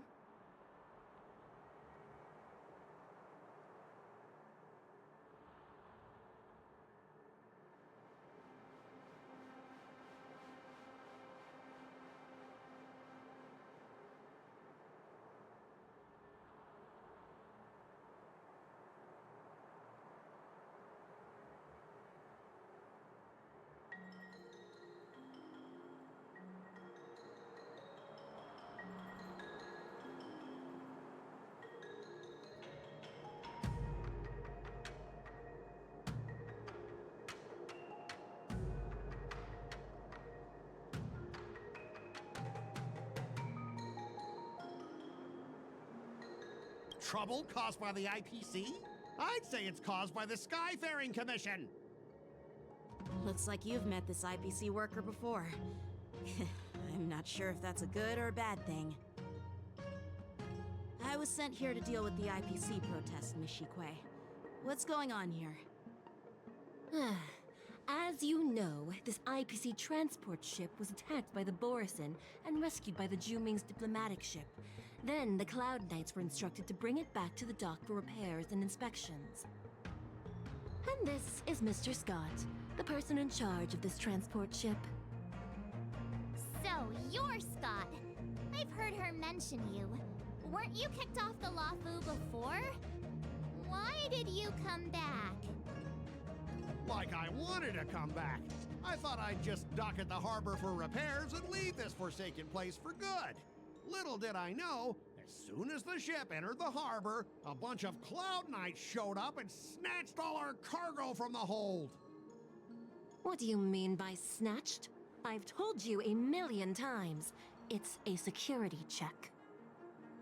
Then why did you bring the cargo to the Artisanship Commission? You even brought in some shady craftsmen. It's obvious you're trying to steal the IPC's patented technology! Listen here. Firstly, the Skyfaring Commission detected dangerous items that could possibly be weapons in your cargo hold. That's why they called me here, to double-check. Secondly, where the heck did you get the idea that I'm a shady craftsman? Even if there are dangerous items, what do they have to do with you? It's not even being shipped to the Lafu. We'll just fix the ship and be on our way. We won't unload our cargo here. But you'll have to stay in the port for several days before your ship is repaired and you can take off again. How can we just leave unchecked items sitting here? I understand, but we don't need to disassemble the cargo if it's just a security check, right? In most cases, we don't. However, our scans discovered that the cargo doesn't only contain machinery, but also some substance that resembles biological tissue. Biological tissue? Does this crate contain living things? I'm afraid we'll need to wait for the Alchemy Commission for further confirmation. In any case, according to our regulations, we need to unseal one of the crates for further examination. But this IPC specialist has been hindering us on the grounds of patent secrecy. The Alliance's regulations on biological products are very strict. Without further inspection, there is no way for the Skyfaring Commission to release the cargo. Oh, really? Fine! If anyone lays a finger on that shipment, they'll have me to deal with. It doesn't matter if it's mechanical or biological. It's none of your business. I'm filing a complaint against the Skyfaring Commission's ridiculous regulations. This Mr. Scott seems stubborn and difficult to persuade. Honestly, I really don't want to have a vicious confrontation with the IPC.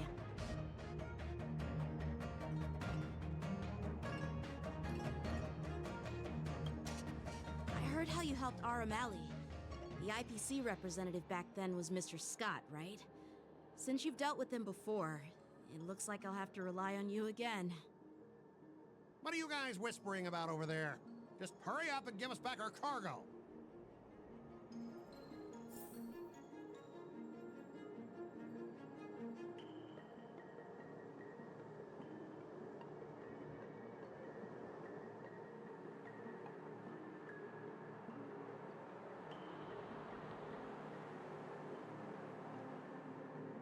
Good quality, good price, hassle-free chartering. High-end barge, the best choice for...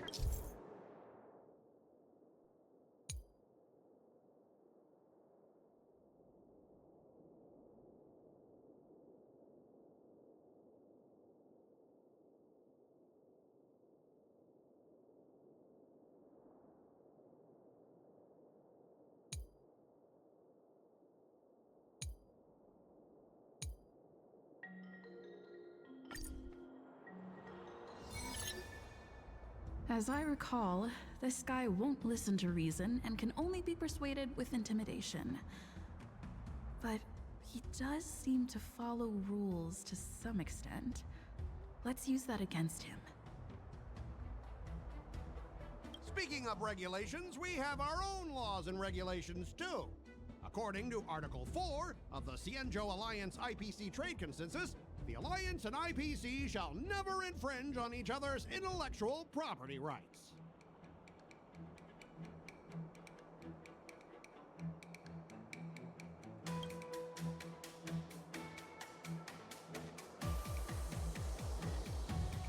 The Alliance can sign a non-disclosure agreement with you. That way, you won't have to worry about any infringements, right?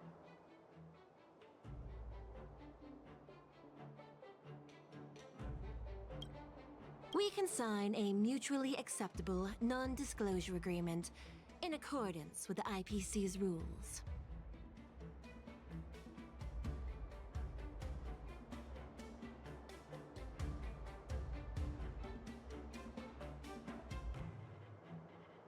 Well, that makes sense, but how can we trust you to honor the terms? Even if we set aside the secrecy of intellectual property, these prototypes built by the Intelligentsia Guild are incredibly valuable, beyond your wildest imagination. If anything goes wrong, you won't be able to pay for it even with your lives.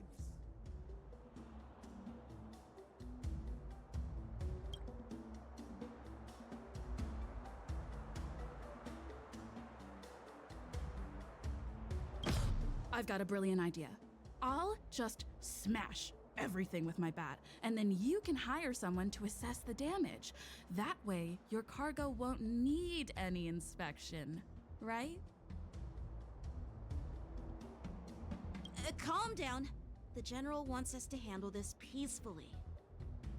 So, this is the great idea you came up with? Fine. Why don't you just step over my lifeless body?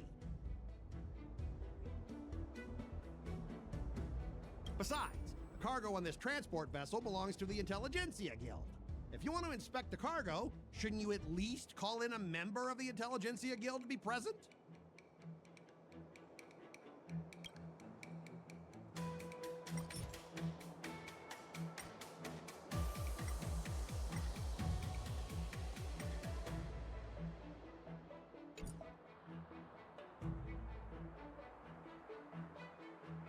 Since the Intelligentsia Guild entrusted the cargo to the IPC for transportation, it's the IPC's responsibility to ensure its safety, right? Why would you need a member of the Intelligentsia Guild to be present? Let me tell you something. As stated in Article 17 of the IPC's Building Material Logistics Department Transport Agreement Law, subsequent to the dispatch of goods and during their transit, all risks, save for those pertaining to the transportation safety, shall be the sole liability of the consignor.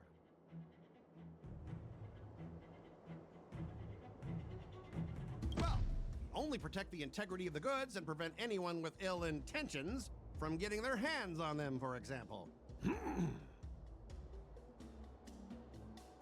As for whether the cargo itself poses a security threat to the destination, that's not our responsibility. It appears we have reached an area beyond your expertise, doesn't it? The complexity of legal studies are indeed challenging. We both need to follow the regulations, because that's how the IPC and the Cienjo operate, right? As an IPC worker, I have to abide by its regulations. If I make an exception and allow you to inspect the cargo, it'll spell disaster for me.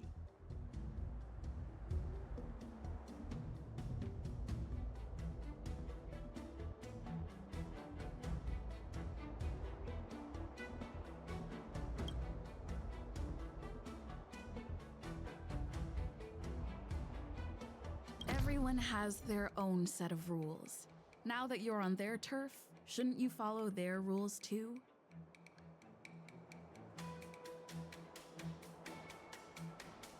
Yeah, I get it. I know I'm on the Cienjo, but if I violate the IPC regulations, I'll be in deep trouble when I get back.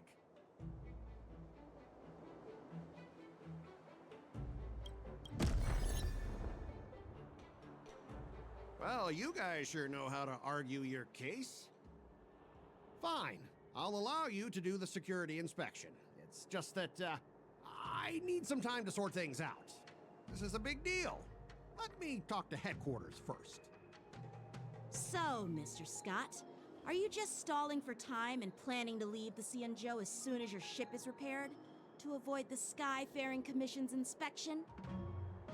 Well, IPC staff are free to come and go, as long as they don't break any laws. Yeah, you've got some insight there.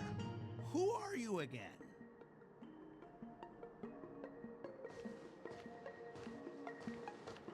Allow me to introduce myself. I'm Lingsha, Cauldron Master and head of the Alchemy Commission on the Lawfu. Could she be? Yeah, she's the new Cauldron Master assigned here from the Cienjo Juming. I received a report from the Artisanship Commission about cargo containing samples of unknown organisms. It said they needed help from the Alchemy Commission. I had nothing better to do, so I came myself. It's fine, Mr. Scott. If you really don't want your cargo to be inspected, it doesn't matter. It doesn't matter? How can you say that? Why are you being so nice all of a sudden? Well, since you're not going to check it, I'll take this crate and be on my way. Is that okay with everyone? Yeah, sure. Why should I object? Not only this sample, but all the goods on the transport ship are yours to keep. Like I said, we won't inspect them. Wait a minute!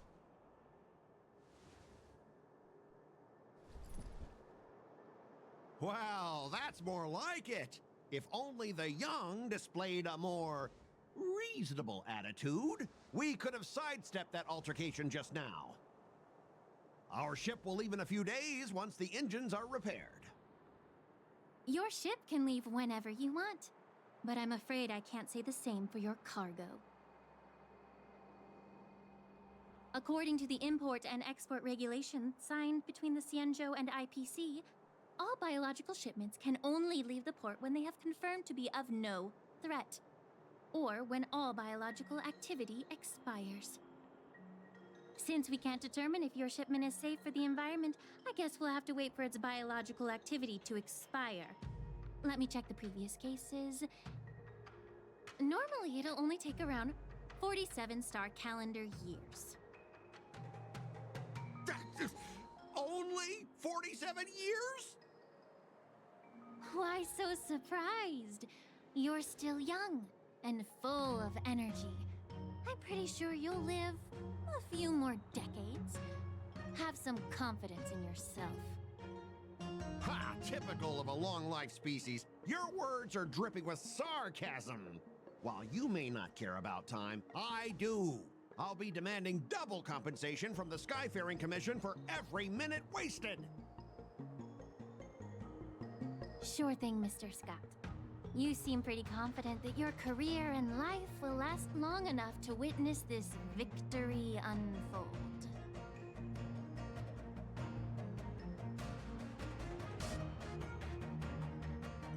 Step aside, guys. Let them do the inspection. But, Mr. Scott... Come on, we're already in enough trouble. Just let them do the security inspection. And if needed, I can always grovel before the Intelligentsia Guild later.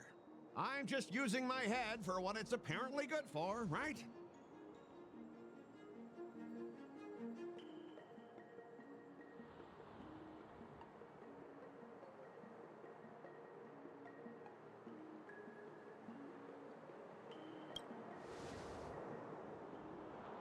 Well, honestly, at least you're not as annoying as that woman. Bro, just do the inspection. This lady is really something else.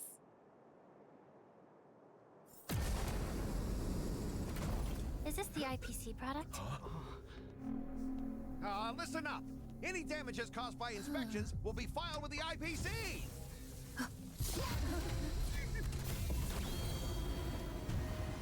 Turn it off.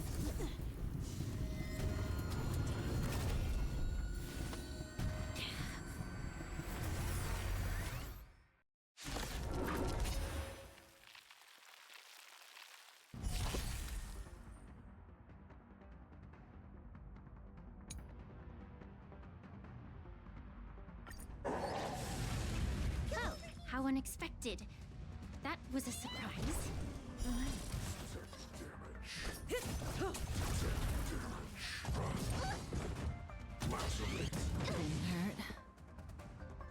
Dreams do come true. Destined for oblivion. Stand still.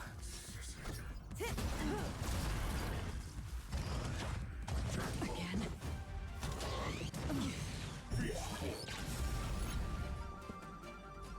Let's improvise.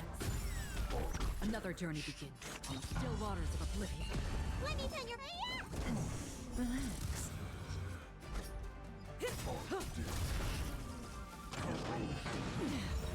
Say bye to breathing. Top, what is your prescription? Great teamwork.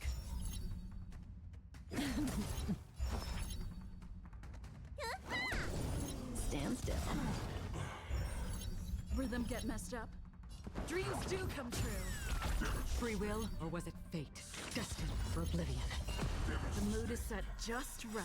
Let the show begin!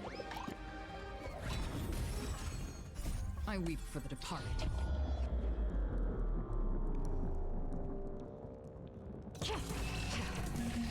It too shall fall. Good times, never time to say bye. Boom.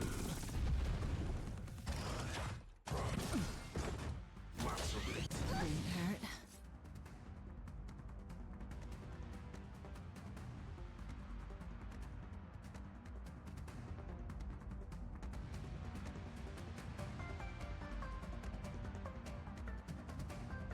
Time to move. Relax. Stay in step. Let's improvise.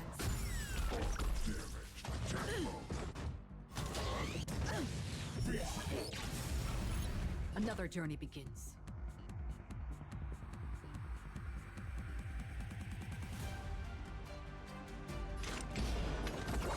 May as well kill them all. Stand still.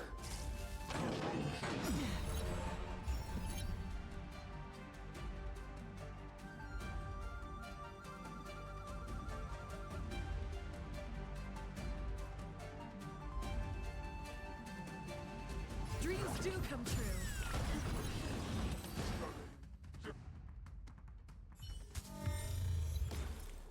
Were you seriously planning to leave this stuff unchecked at the dock for days? That's way too dangerous. I had no idea about it. You must have accidentally triggered the cargo's defense program. I don't think trying to shift the blame is a wise choice. But seriously, I don't know why that thing suddenly started moving. I swear on the Amber Lord. Enough. Miss Shikwe, please escort our IPC guest to the Skyfaring Commission. I'm on it. Please follow me, Mr. Scott.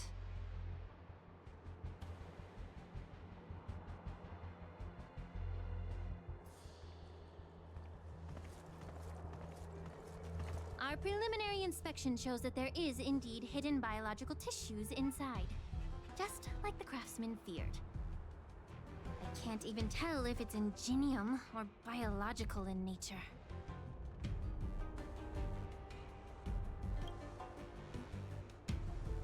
The core of this device is what they call wetware in industry slang.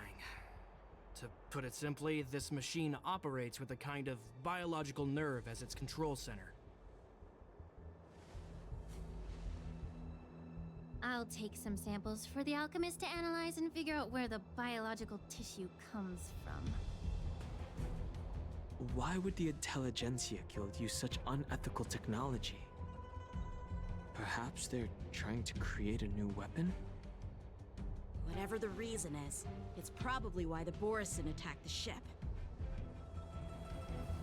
No wonder the IPC were trying to obstruct our inspection. I'll contact the Ten Lords Commission and ask the judges to come and give their final verdict on this. According to our rules, all prisoners and weapons involving dangerous creatures must be taken to the shackling prison for further sentencing. After all, it's the safest place on the Luofu. As for you, Mr. Craftsman, please go with the Cloud Knights and explain the situation to the judge.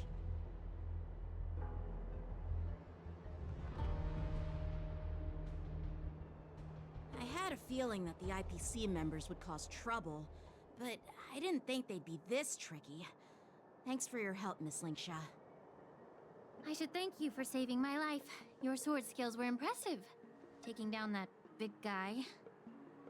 I thought the General's retainers were all burly martial masters. I didn't expect Yenching to be so...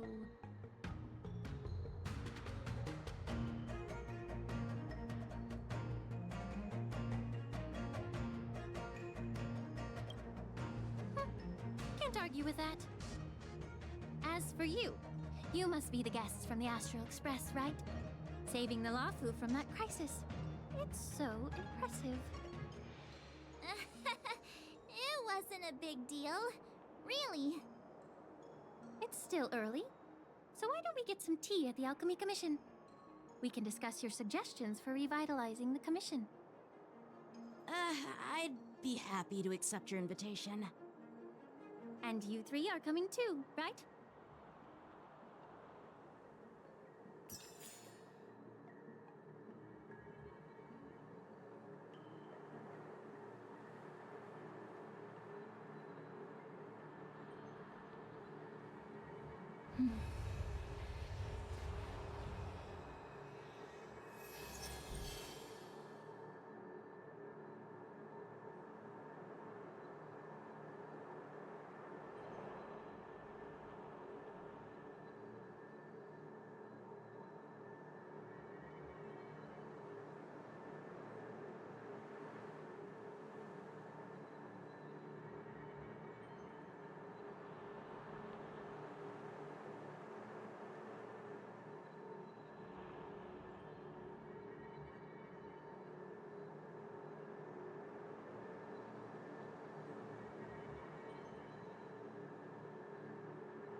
Nice.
Noise.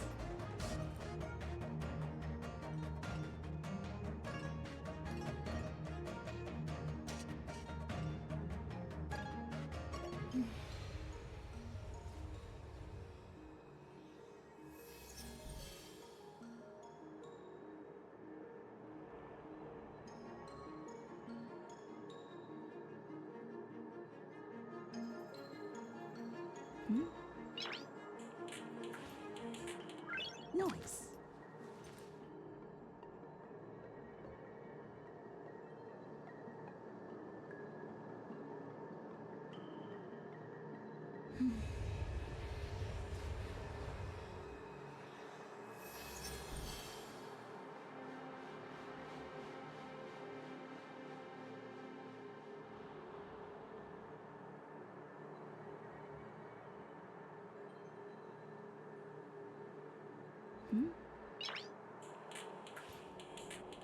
Noise.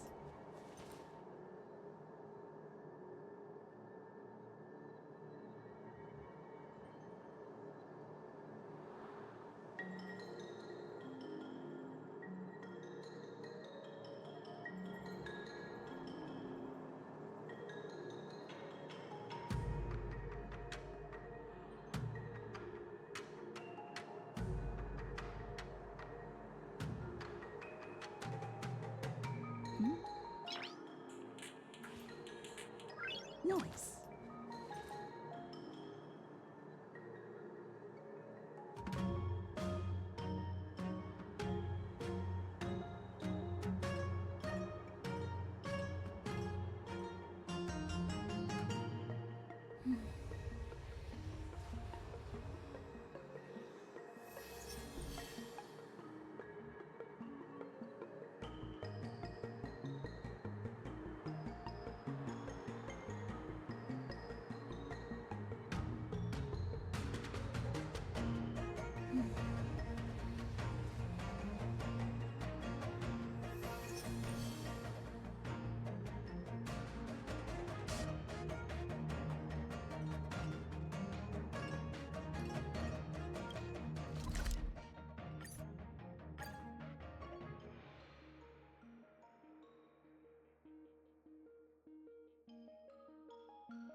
I'm here to pay my News is respects. spreading pretty fast. All these years, and the view at the Alchemy Commission hasn't changed a bit.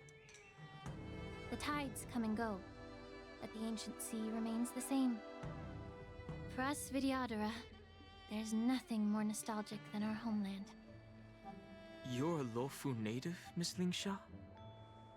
Yes, I grew up here, listening to the sound of waves while researching prescriptions with my mentors and peers at the Alchemy Commission. It's kind of sad, isn't it? Everything changes, but somehow remains familiar. Just like you, Don Hung, I traveled far from home, and now I've returned. Seeing the familiar scenery brings back a hint of nostalgia. The view here would be even better without the ambrosial arbor.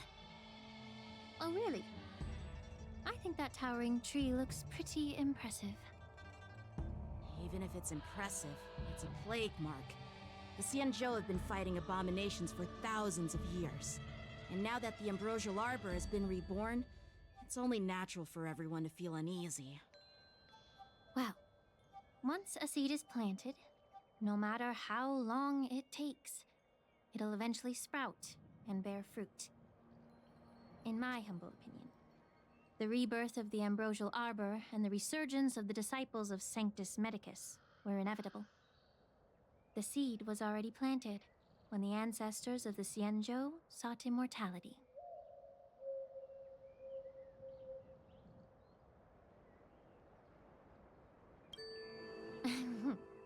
My bad. Well, since you went through the entire Ambrosial Arbor crisis firsthand, Dan Heng and Lieutenant Yan Qing, I'd like to discuss something with you. What would you like to discuss, Miss Linksha?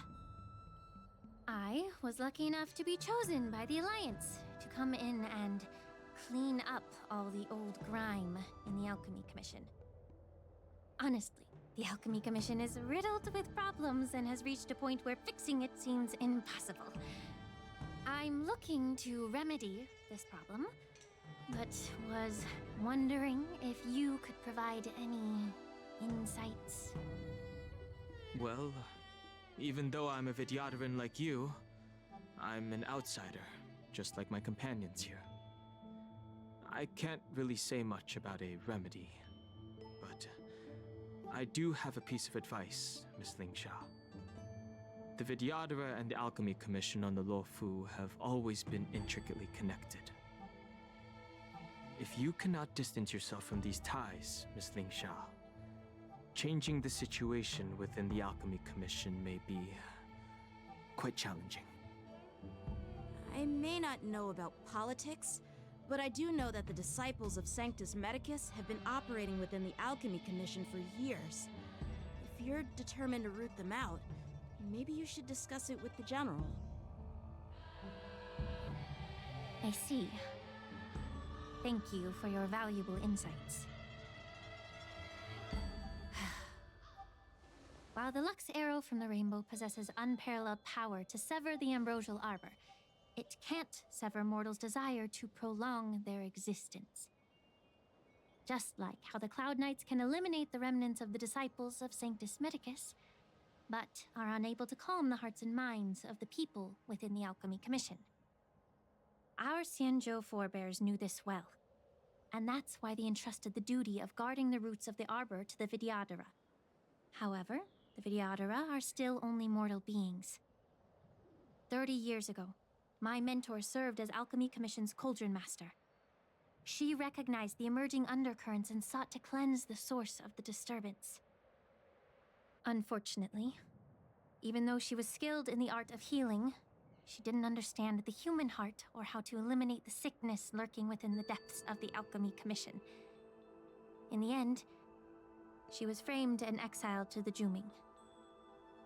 I was also implicated and had to leave the Luofu. And guess who arbitrated the case and handed down the sentence? None other than General Jing Yuan himself. What? You heard it right. The ones responsible for the corruption in the Alchemy Commission are not just the remnants of the disciples of Sanctus Medicus, but even the Divine Foresight himself.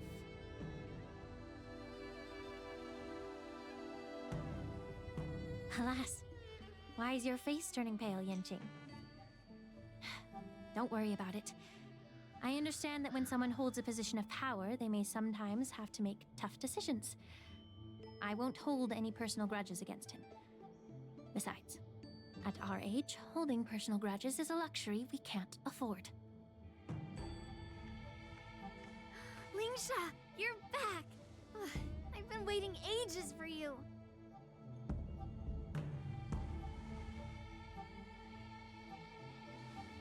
Yunli! Why aren't you with your grandpa? What brings you to the Alchemy Commission? Well, let me take this opportunity to introduce you to Yanqing. What a small world. You stole my sword! Give it back! I see. Let's skip the introduction part then. Why do I keep bumping into you? Are you stalking me or something? Of course not. Unlike you, Miss Yunli, I have important things to take care of. You, on the other hand, seem to have all the time in the world to wander around without returning my sword. Grandpa used to say that a sword reflects its master. I talked to your sword, and it told me that you've been distracted. You hesitate when you should strike, and you struggle to stay calm when your sword is unsheathed. Now that I see you again, I realized your sword was right. It wasn't me who took your sword. It was you who lost focus. Do you really expect me to believe that nonsense? I've been taking it easy on you because you're a guest from the Juming. But you're not taking the hint. Don't people from the Juming know you're supposed to return what you've borrowed? Just look at this flying sword. Even if I gave it back to you now, it'd just be taken away again in a few hours. You know the Cloud Knight saying, a Cloud Knight must never let slip their weapon. Yes? Well, sure, I can give it back to you now, but on the battlefield, that's a whole different story. Poor flying sword. Fine! You don't have to give it back, because I'll take it back myself!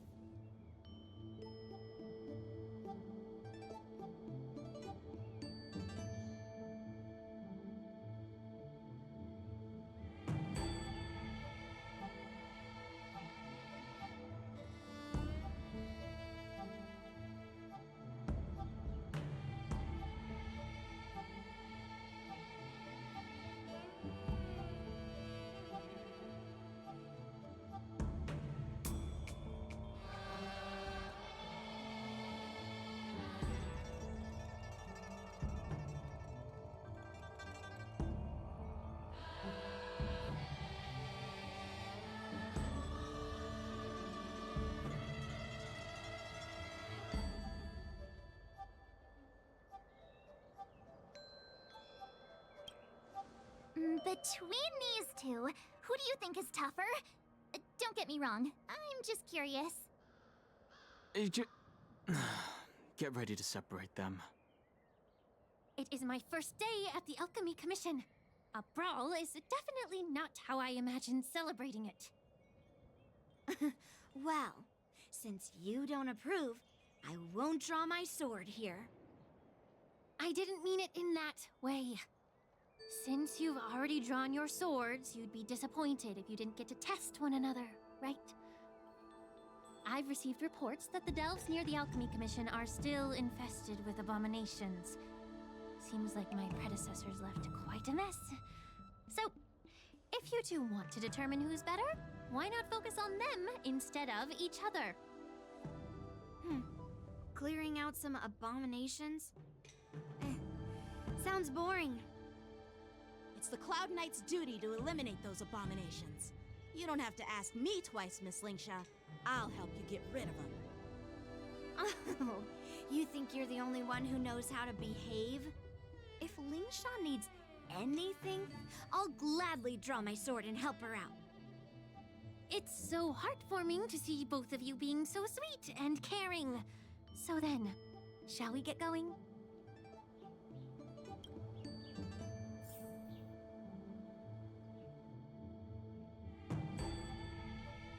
Ever since the disciples of Sanctus Medicus were eradicated, their experimental abominations have been festering here. If you want a contest, I'll be the referee. The one who kills the most abominations within 15 minutes wins. Lingsha, as always, you're still an expert in making unpaid work sound so noble and grand. It's for your own good, little Yunli. While you desire to compete against each other, I don't want to see either of you getting hurt. That's really thoughtful of you, Cauldron Master. So, are you both ready?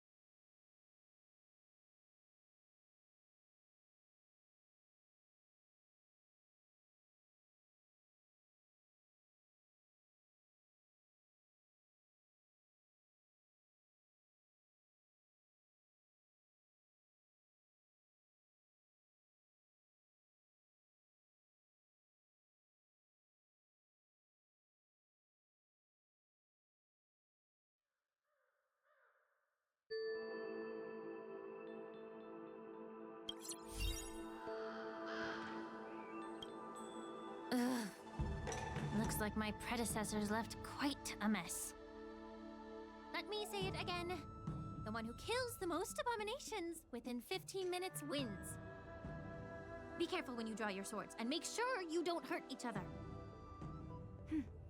Can we start now, Lingsha?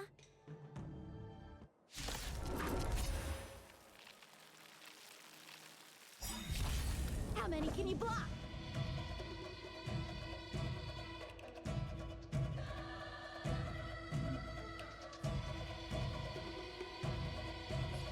Strike apart. Stand still.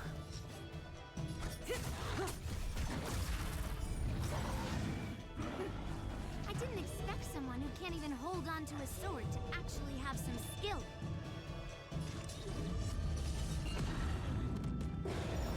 Time for swordplay. Bladed strike. Relax.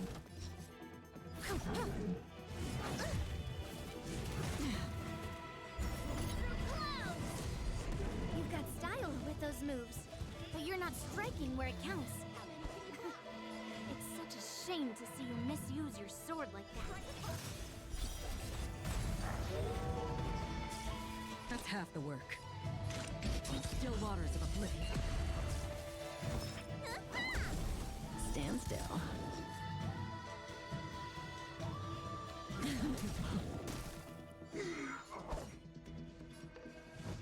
Bladed strike. Practice is over. Swords descend.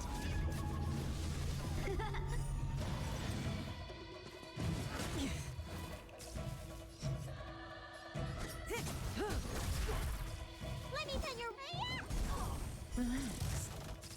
That's half the work. down to earth.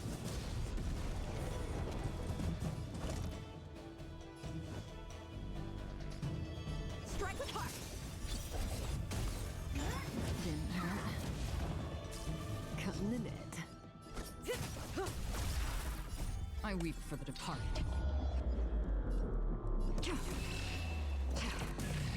It too shall fall. You don't look so good. Stand still.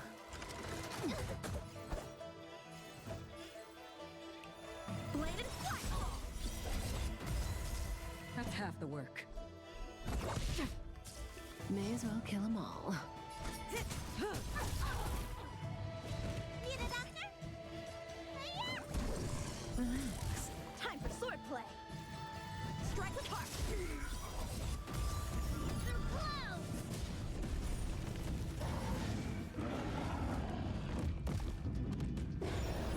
Say bye to breathing.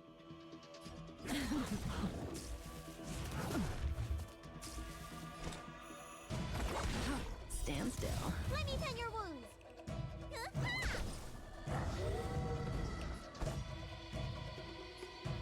Bladed strike. I weep for the departed. It too shall fall. Good times. Never time to say bye. Boom. Practice is over. Swords descend.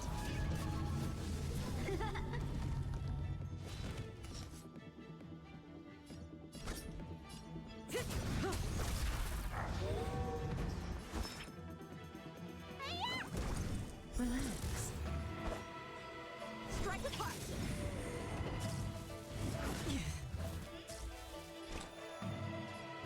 They're close.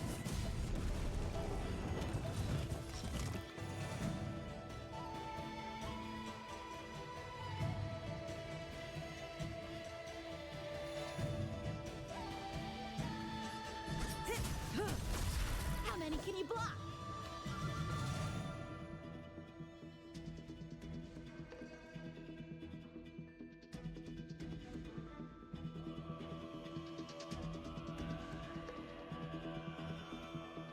The sword is like water. It cannot remain still.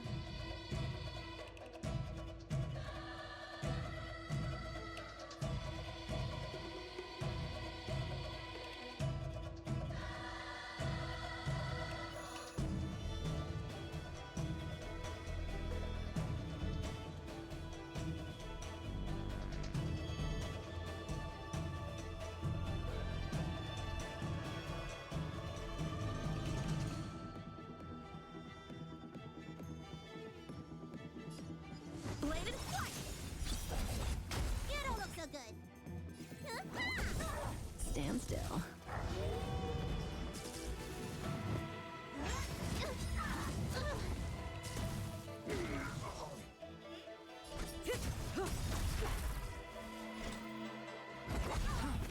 Time for swordplay.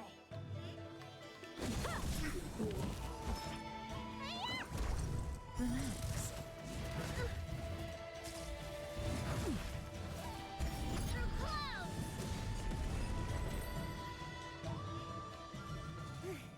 See? I won. Your technique was all over the place, and you relied too much on speed. Is this really all the Cloud Knights of the Lawfu can muster? So disappointing. All you did was chop down a few monsters. Don't get carried away with yourself. Oh, well then I'll give you a chance. Defeat me or hand over all your swords. If you're trying to pick a fight, just ask, because I'm ready for you.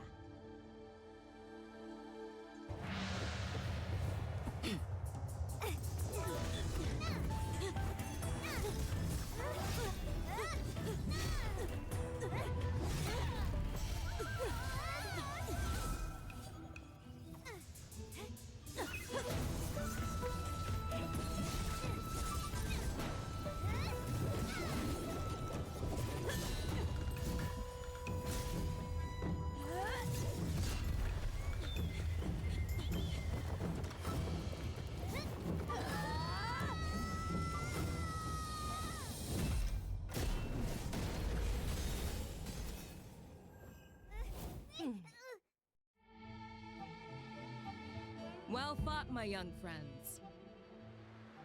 However, both of you have shortcomings.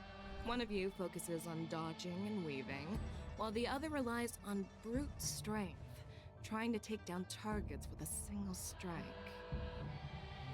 Who are you? Me?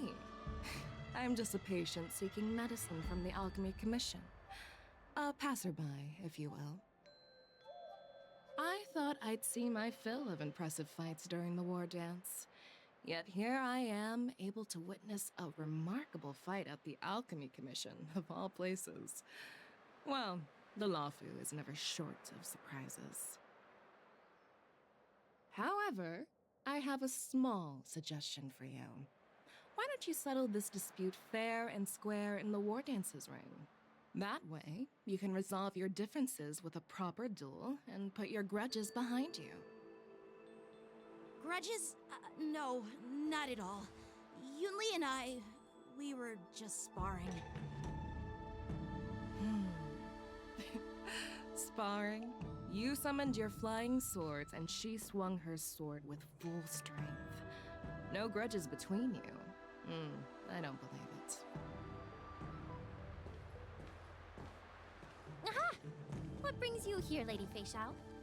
Have you finished your health consultation with the Dragon Lady? Fei Xiao? Grandpa always talks about you. Could it be that you're... The Merlin's Claw of the Xianzhou Yaoqing? Looks like I'm quite famous on the Xianzhou Lawfu, too. Of course. Everyone has heard of the great general. Known to all, and unbeknown to none. Vanquishing General? Isn't that title a bit too narcissistic? I don't like it. Ooh, I heard there's a dozing general on the Lawfu, so I came up with a humble nickname for myself. The Lacking General. Lacking in worries, regrets, and rivals.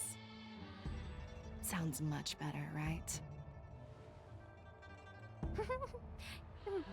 Yeah, that's a befitting title that sounds both humble and impressive. Now that the sparring session is over, Yanqing and Yunli, shouldn't you politely thank General Fei Xiao for her guidance and bury the hatchet?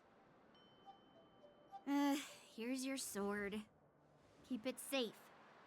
Or it might get taken away again. By the way, we haven't settled the score yet. I'll defeat you fair and square next time we fight. This is how she apologizes? Now that I finally got my sword back, I should report to the seat of divine foresight. I'll take my leave, General Feixiao.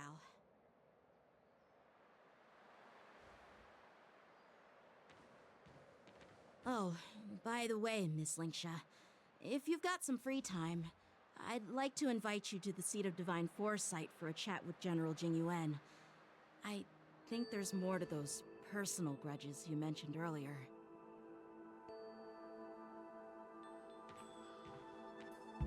Thanks for stepping in, General Feixiao. Otherwise, I'd have had to knock them out with my incense. Not at all. Just doing what you asked. How about we call it even as payment for the healer lady's consultation? Sorry, but even a general needs to pay their bills. We don't do credit here. And let's not forget, you'd have been waiting decades for a chance to see the Dragon Lady if it weren't for me. Well, you can always send the bill to the seat of divine foresight and say it's for mentoring those kids.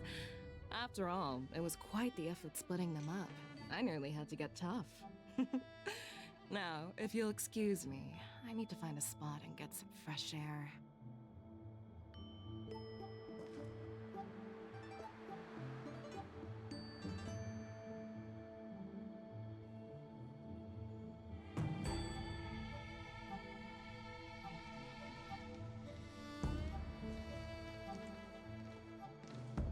Back already? You've met with Jing Yuan and wandered around for a few hours. So, what do you think? It appears that the Divine Foresight is using this war dance as a show of strength to convince everyone that the Luofu is prospering after the Ambrosial Arbor crisis. But... I know you're going to say but, right? But the influx of people attending the war dance is like a breeding ground for disorder and rumors. One wrong move, and the Luofu could be in a world of chaos. The Cloud Knights on the streets remain vigilant, so at the very least, General Jingyuan is aware of this. As for other matters, I'm unable to say. I'd prefer to be excused from future meetings with generals. I'm just a military healer. And now all of a sudden I'm thrust onto the center stage having cordial chats with two generals? My work doesn't lend itself to being in the limelight either. Just stop whining. At least you're in one piece, right? Before getting in touch with General Jing Yuan, I wanted to put aside my assumptions and see his momentum. That includes the overall bearing of the Cloud Knights on the street, what people are saying, and how those close to him behave. The might of an army dwells not within its pawns, but within the force of its collective momentum. Recognizing this fact reveals the true measure of power. Thanks for enlightening me, General. A perfectly clear statement turned confusing thanks to your translation. You've made me lose where I was now. Anyway, this is how I operate in battle, so you might as well get used to it. Are you treating General Jingyuan as your enemy? The longest-serving general of the Xianzhou Luofu. Do you think he'd have only a few enemies? By the way, General, you met the healer lady, yes? Could you show me the medicine she prescribed you? Well, the healer lady couldn't do anything about my condition. She just told me to enjoy some tasty food. So not even the famed healer lady could help? Don't worry. I'll fulfill my promise and find a way to cure you. Actually, I've found some leads. Well, life and death, Jiao Zhou. It's all predetermined. Upon starting my military career, I made a pledge that the rest of my life would be dedicated to being the Xianzhou spearhead, hunting down the abominations of abundance till the end of my days.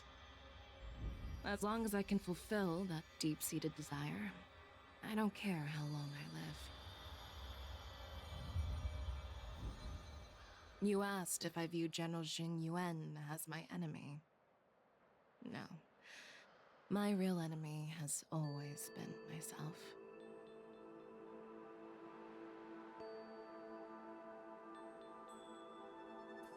Enjoy some tasty food. So, what's for dinner tonight? Jeez. You really know how to read the room, don't you? You guys figure it out for yourselves. I'm due to catch up with an old war friend I've not seen for quite a long time.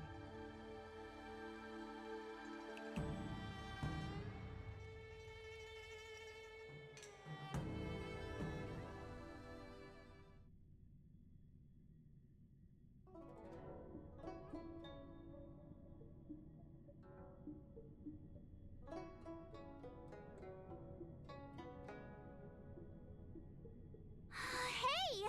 Was that the Yaoqing general who just dropped in out of nowhere? Oh, she's so awesome. I mean, when Yun Li swung that massive sword, she just casually blocked her attack with ease. Mine too. Yeah. But to go up against Yun Li is quite impressive, you know? That aura of heroism and grace. It almost makes me want to learn Xianzhou swordplay. You think so too, right?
I agree.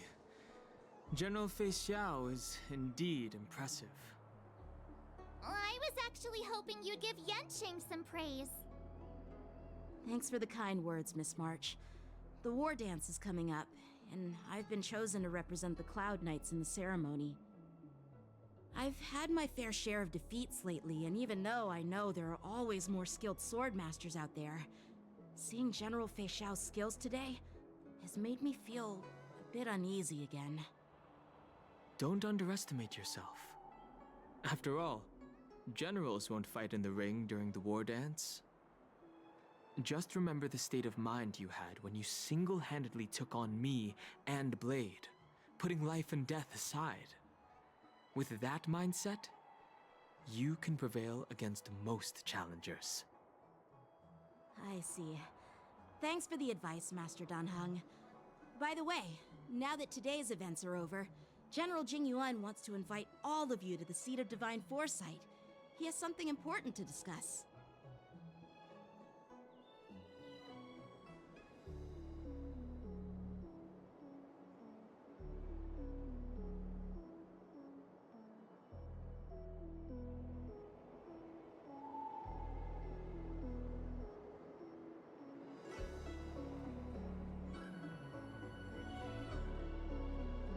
I bet it's about how to deal with the generals from the Yaoqing and the Juming. I really don't want to get caught up in grown-up games so soon. I just hope Generals Fei Xiao and Huaiyan can see the truth. We don't need any more chaos on the Luofu before the war dance.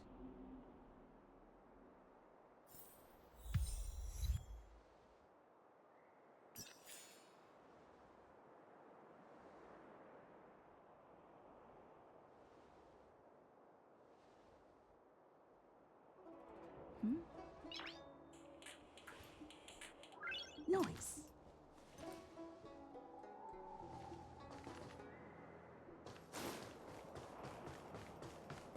Need your extractor cleaned or your star skiff serviced? I don't believe in ghosts.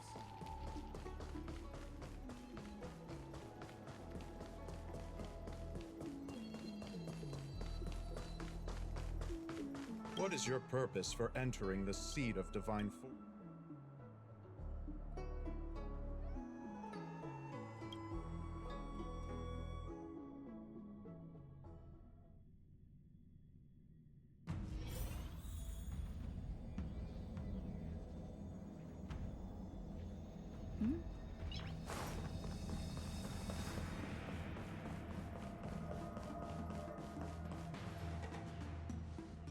Earlier at the Palace of Astrum, I introduced these guests from the Astral Express to you, Elder White.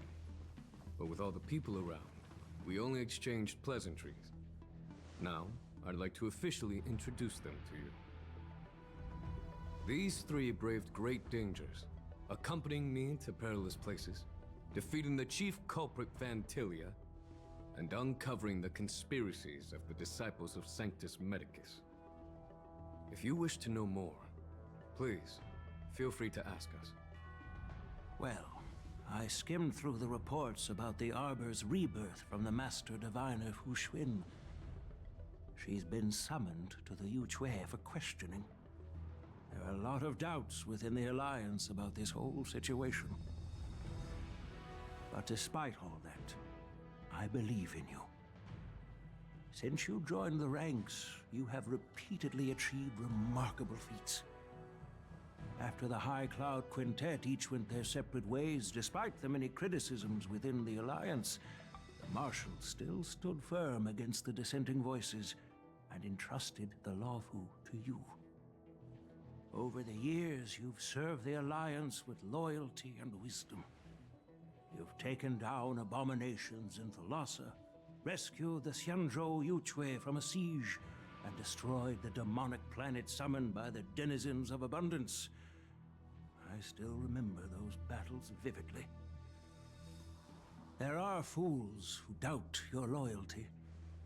They're happy to see the divine foresight fail because it gives them some kind of sick satisfaction. They haven't achieved anything of their own, so they feed off the failures of others. But I've seen enough failures in my time, and I want to believe that your loyalty has never wavered. So, General Fei Xiao of the Yaoqing is the only one investigating the Ambrosial Arbor crisis on behalf of the Alliance? No. I am too. This old man's words always catch me off guard. The Marshal ordered me to come to the Xianzhou Luofu, but the document only says, attend the war dance and listen to Fei Xiao's questioning.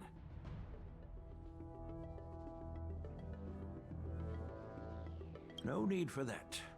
You're all important witnesses.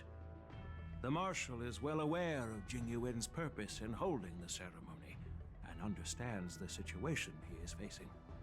She mentioned it because she believes both issues are important. Thanks for your kindness and sincerity, Elder Huaiyan. But is it appropriate to tell everyone here about the Marshal's orders? By introducing the Express's witnesses to me alone, aren't you aiming to discern the intentions behind both my actions and Fei Xiao's? And whether there's any discord between us? Well, since I'm being open and honest with you, I encourage you young folk to do the same. As for the Ambrosial Arbor crisis, all I need to do is listen. General Feishao will be the one asking the questions.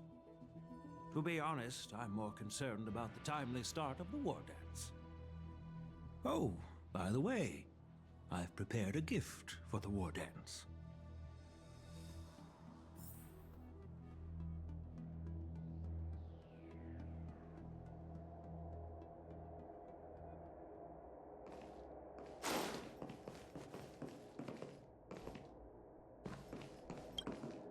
Yes, it's this case right here.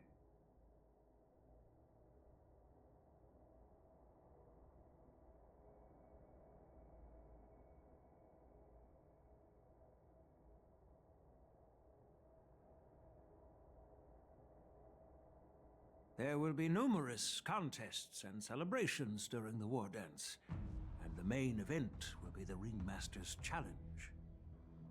The host will dispatch a skilled warrior to take on challengers from all over the cosmos, showcasing the excellent martial arts of the Xianzhou Lawfu. When you mentioned that the Astral Express would be attending the ceremony, I thought the High Elder of the Lawfu would be the Ringmaster. You humor me, Elder Huayan. The healer lady is just a young lady who knows nothing about martial arts. How can I assign her as the ringmaster? I'm no match to you when it comes to joking. What's this box for? Why don't you open it, General Huayan? This sword case is intended for the War Dance's award. It's empty now, but in a few days, a precious sword will be delivered and stored inside. I don't mean to boast about our skills, but this sword represents the pinnacle of the Zhuming's craftsmanship. It has a legendary history, full of heroic tales from foreign lands, tales that are too detailed to be summarized in just a few words. Since the delegation delivering the sword hasn't arrived yet, I'll just leave the case here for now. I've been wondering who would be worthy of such a sword. And then it hit me. I can award it to the champion of the Ringmaster's Challenge. The ceremony's champion is sure to be a perfect match for the sword. Moreover, I hear that Yanqing is an excellent swordmaster, and that he will be representing the Lawfu as the Ringmaster, so it seems like a perfect gift for him. Thank you for your generosity, Elder Huayan. If you want to give me a sword, just say the word, Grandpa. No need to beat around the bush. You've got confidence, my girl, but I don't think you can best Yanqing. I know you're all about swords, Miss Yunli. It's just a shame that it's the sword that ultimately chooses its rightful master. Yeah, and even if someone gets their hands on such a precious sword, it'll probably end up in someone else's. The outcome of our duel at the Alchemy Commission is still up in the air. Since you're interested, why don't you represent the Xianzhou Juming and challenge me in the ring? That's exactly what I had in mind. Nobody knows who's gonna come out on top.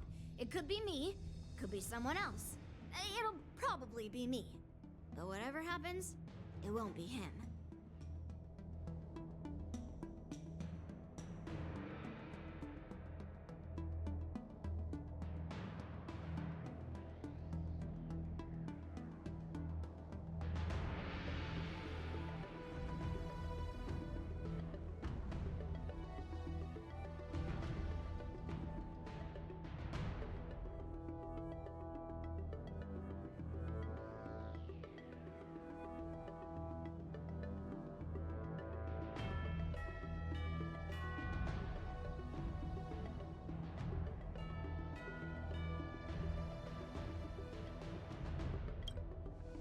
Not to be rude or anything, we've been watching their drama. I'm dying to find out who beats who.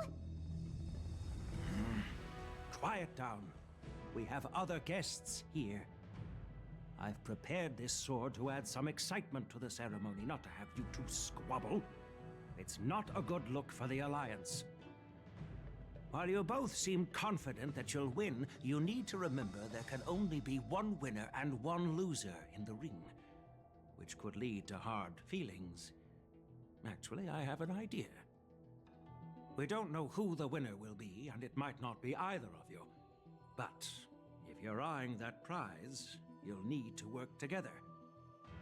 I want you to take on an apprentice who will take part in the war dance and win at least one match. How does that make sense? In my humble opinion, while a Cloud Knight is commendable by securing victories, it's even more so to pass on your skills and spread the way of swordplay. I'd be greatly pleased if this apprentice could represent the Express in the war dance by displaying their Cloud Knight flair and prowess. Well, Elder Huayan's idea is quite interesting. Imparting swordplay skills requires teamwork, and both the winner and the loser will learn a valuable lesson regardless of the outcome. The question is, whom should the two of them take as an apprentice? Huh? Who? Wait, me? I noticed just now that Miss March seemed quite interested in the outcome of your sword fight. So I thought, why not teach her the art of swordplay? Wait, are you serious, General? Why am I being dragged into this all of a sudden? I've never practiced swordplay before. I'm a total newbie. You really think I can learn it? Well, you'll probably realize I have no hope and give up on me. And that'd be so embarrassing.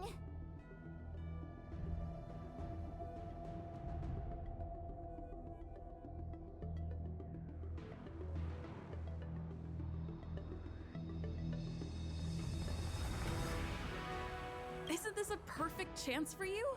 I remember you mentioning that you wanted to learn some sword moves. Yeah, I did say that. But this is all happening so quickly, don't you think? Miss March is like a piece of jade in the rough, just waiting to be shaped. The war dance is the perfect opportunity to see what heights she can reach. I appreciate your kind words, General Huayan. But won't teaching me swordplay be a waste of Yanqing and Yunli's time? They should be preparing for the ceremony. Plus, I heard that each swordmaster has their own special moves. What if they let something slip while teaching me? If everyone knows each other's tactics, won't that make it hard to catch people off guard during the war dance? That's considerate of you, March 7th. But don't worry. It'll take you at least a decade of hard training before you can even start learning special moves. No need to freak out. A few Juming swordplay tricks will mean you'll be more than equipped. Really? Looks like March's curiosity has been piqued. The whole point is to know each other's moves. Defeating your opponent in just one move? How boring would that be? Plus, what really decides a swordsman's fate isn't some special move. It's the solid fundamentals. So Miss Yunli has already agreed. What do you say, Yanqing? General, I haven't graduated yet. How can I be qualified to teach swordplay to others? So you're admitting your defeat, huh? If you're not even confident to teach, why don't you let me be the ringmaster instead? Yanqing, teaching an apprentice is also a way of honing your own skills and gaining insights. You've been an apprentice for years. It's about time you looked at swordplay from another perspective. I see, General. Then count me in. Now that Yanqing has agreed too, it all comes down to Miss March giving her nod. It's up to you to make the final decision, March.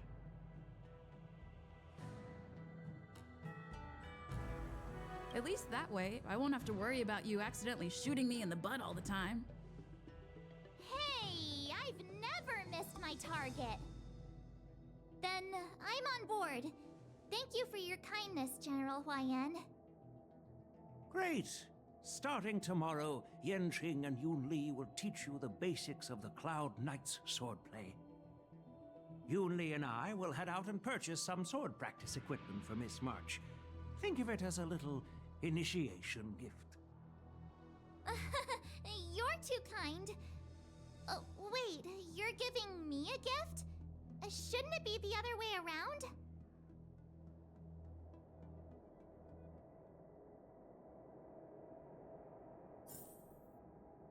General Huayan's gone. Wait, why does something feel off about what we talked about?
I think we strayed off topic. How did things even get to this point? Yeah, I brought you here because the General said he had some important matters to discuss. But how in the world did Yun Li and I suddenly become Miss March's swordplay mentors? Because General Huayan wants us to stick around on the Luofu for some time.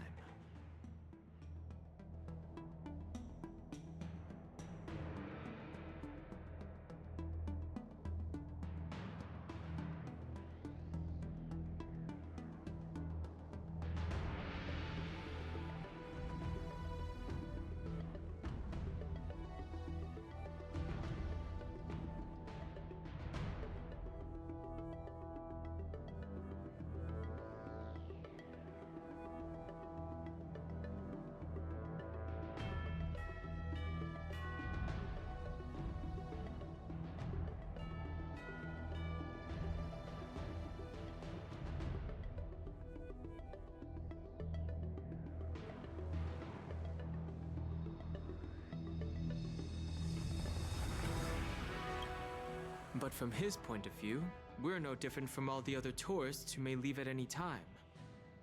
Since the crew's actions were mentioned in the Luofu's operations log were given to the Alliance, He probably wants to see firsthand if we're as capable as the report claims, or if we're just some made-up excuse to save face. And he wants to see it for himself during the war dance, which is why he even dragged Yun Li into this. What began as a simple contest between two sword masters has now evolved into you two collaborating to mentor March. Elder Huayan is still that tricky general who likes to give everyone a headache. My apologies. Truth be told, I invited all of you to the ceremony because I wished for you to act as my witnesses. Now, I apologize for not disclosing this information earlier. In the coming weeks, I'll also invite all of you to a meeting with General Fei Xiao, where you may need to answer her questions and clear up any doubts she might have. So please, be prepared for the meeting.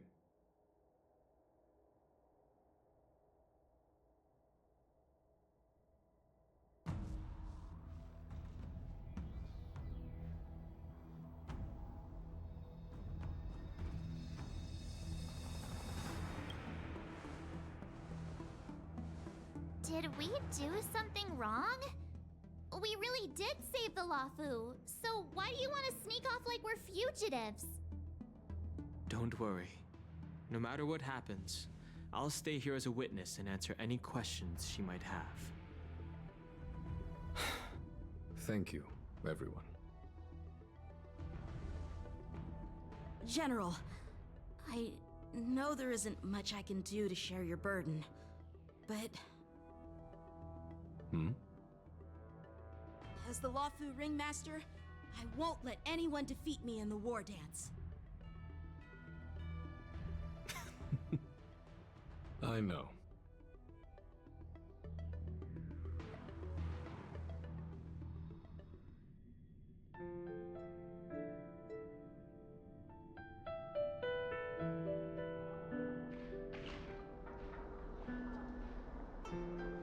The illustrious Merlin's Claw waiting for me?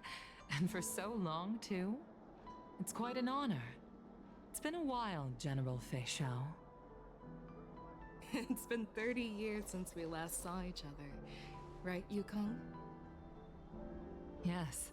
Back then, you were the vanguard of the Yao Qing's Verdant Knights, and I was a pilot of the Luofu's Rainbow Orbit Fleet.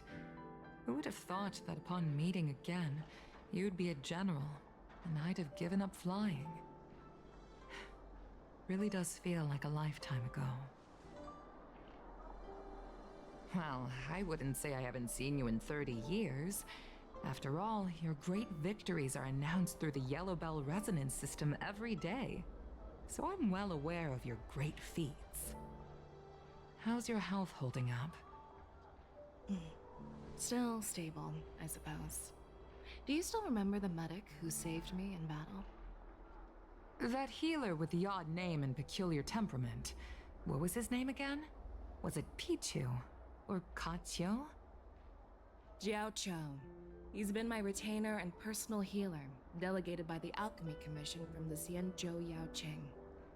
Over the years, he's dedicated himself to managing my condition. It's thanks to him that I'm still in good health today. Given my background, I'm happy to have made it this far. I'm relieved to know that you're safe and sound. Well then, since you and Elder Huayan are here, I imagine you must have received orders from the Marshal? As your friend, may I ask how the Alliance intends to punish the General of the Luofu? The Arbor's rebirth has frightened the Elders who lurk behind the scenes. They fear the resurgence of abominations, much like what happened 30 years ago. Although the report from the Luofu explained all the details, we don't know if the Ruin Legion really invaded, or how exactly the Stellaron Hunters and the Astral Express became involved. This puzzle has many missing pieces. As you know, the fugitive Jing Liu, who mysteriously disappeared many years ago, has resurfaced. This time, she has brought along an Outworlder and a coffin, claiming to offer the Marshal a method to fight against the Eons. The Lawfu Preceptor has also leveled accusations against Jing Yuan for neglecting the Alliance's principles. She asserts that Jing Yuan enabled the exiled Imbibitor Lunae to re-enter the Lawfu, thereby unlocking the luminescent depths within Scale Gorge Waterscape, which in turn disrupted the Vidyadhara's dutiful watch over the Ambrosial Arbor. It is for these reasons that I have come here to the Lawfu today. Well, duty calls. Perhaps I shouldn't have mentioned all of this to an uninvolved person, but since we once fought together, I didn't want to keep you in the dark. Perhaps pretending you didn't hear any of this would be for the best. I understand. I'm sorry. I was out of line. I know I shouldn't be defending General Jing Yuan right now, but... well, you know how I am. The Lawfu has enjoyed centuries of stability since the end of the sedition of Imbibitor Lunae, much of which can be attributed to General Jing Yuan's masterful strategizing. Unfortunately, for a long-life species, enduring through the ages always culminates in a failure that undoes all previous achievements, a moment that our adversaries relish. That's true. And that's why I'm also here for another purpose. To visit Hule. Hule? You mean that Hule? The Borisin warhead? The same Hule who has been imprisoned in the Shackling prison for over 7 centuries? The nemesis of the Foxians who will never be forgiven and shall be imprisoned until the end of the cosmos. I can't quite remember the exact wording, but yes, the very same Hule. Usually, only emissaries from the Xianzhou Yaoqing Skyfaring Commission visit him once every century. Why do you have to visit him now, of all times? The Foxians and the Alliance made a pact to combat the abominations, aiming to achieve justice and free their kin. That werewolf monster is to be forever imprisoned in the dark recesses of the Shackling prison, facing unending retribution. Given the situation on the Lawfu, those on the Yaoqing are concerned about Hule's imprisonment. I'm afraid that the routine visit every century is no longer sufficient to ease their concerns. That's why I was sent here, to reassure them. It's all bad news. Well, not everything. There might be a silver lining. Oh, by the way, I found some clues about the thing you asked for. Tell me more. The Verdant Knights followed the route you mentioned and discovered the wreckage of the Whistling Flame ship. Unfortunately, there were no survivors and no cargo.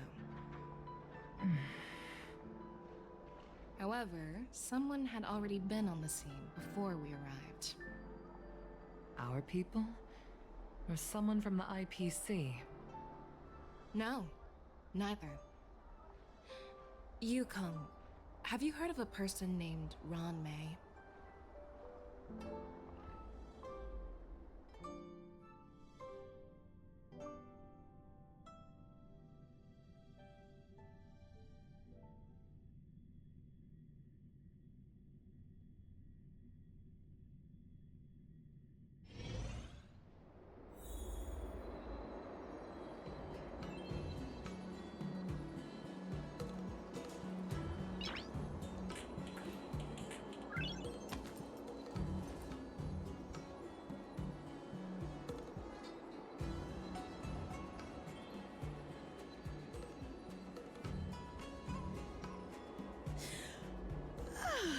I'm still feeling sleepy.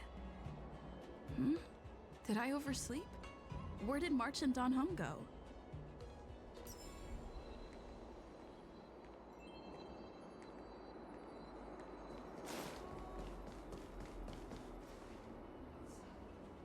There you are!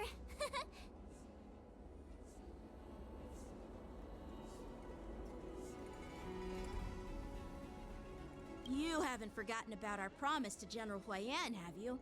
I woke up especially early so I can start teaching Miss March swordplay. Hey, why are you blushing, Master Yanqing? This is, the first time someone has called me Master. I need to, get used to it. Ahem. Let me make it clear. Swordplay training is about improving your body, mind, and strength. It's not a casual game you can master overnight. I promised General Huayan that I'd teach you Cloud Knight swordplay, so you can participate in the war dance and defeat at least one opponent. I'll do my best, but if you break your master's rules... Fine. A promise is a promise. Since I promised to study hard, I'll do my best starting today. Great! That's the spirit. March is in your hands now, Yanqing. Don't be too easy on her. Dan Heng, do you even have a heart? Did you lose it somewhere? By the way, where's Yun Li? I've found a quiet spot in the back garden of the Palace of Astrum for our first lesson together.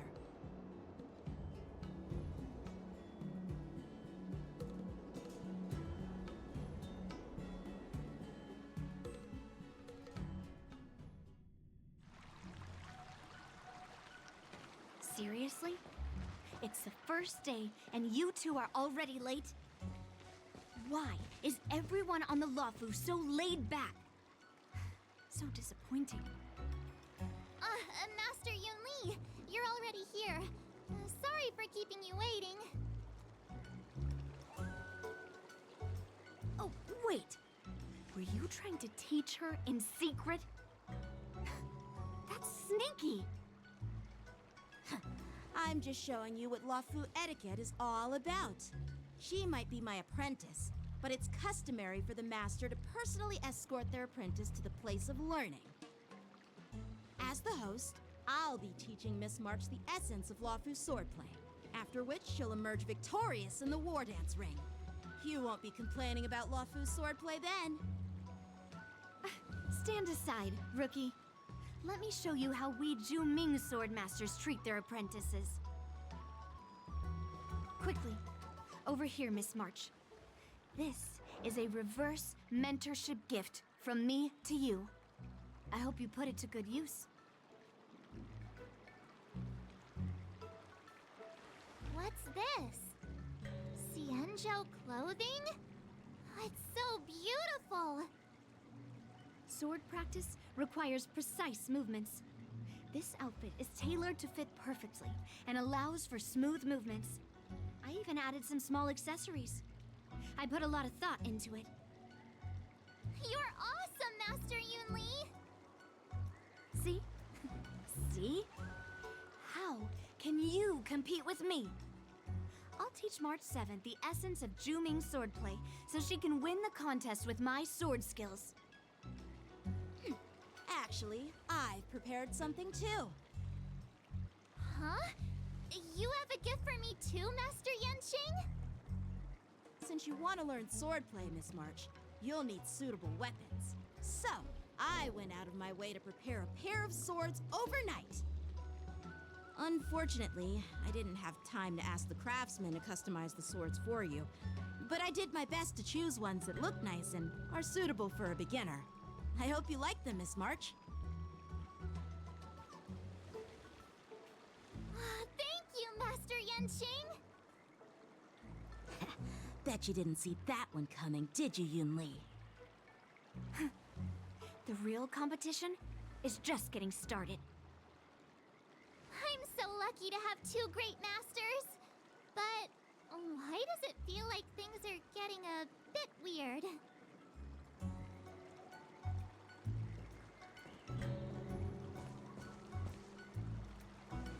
So what do you think, masters? Does this outfit suit me? Perfect. I chose it carefully. It's perfect for beautiful young swordswomen like you and me. All right, let's get started with the training. The person next to me is a Cloud Knight instructor I've brought in. For your first lesson, try exchanging a couple of moves with him. Wait. We're having actual combat training for the first lesson? Isn't that a bit too intense? heard you have some experience with archery and martial arts. The first thing we're going to do is see just how strong your fundamentals are. Come on, step forward and strike with the sword in the most natural way you can think of. It's important for us to grasp your natural movements so we can decide where to start and what you need to learn. If you're ready, let's begin. Okay.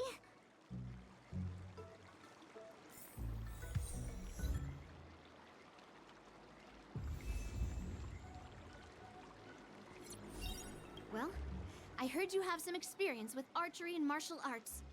The first thing we're going to do is see just how strong your fundamentals are. Come on, step forward and strike with the sword in the most natural way you can think of. It's important for us to grasp your natural movements so we can decide where to start and what you need to learn. Are you ready? Yeah, I'm ready. But please go easy on me. Then I apologize in advance, Miss March.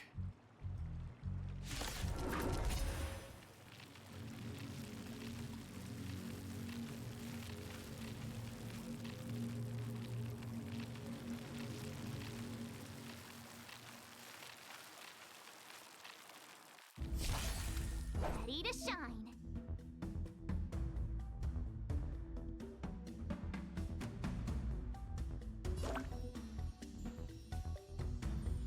Please have some teeth. Pay close attention, Miss March.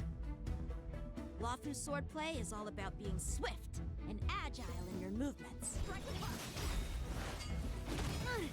Right on time. Ignore him. Strength is everything. Like this? 10 of you. Well done!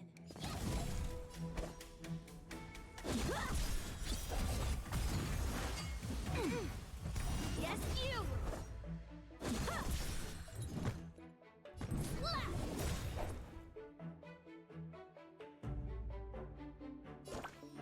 Here you go, Master! How many can you block? Right on time. I'm starting to get the hang of it. Oh, I get it! With a true heart and focused mind, here I come! Yes, you! Strike! Strike with heart! Right on time. Again. Yes, you! Stop! A one-time enemy!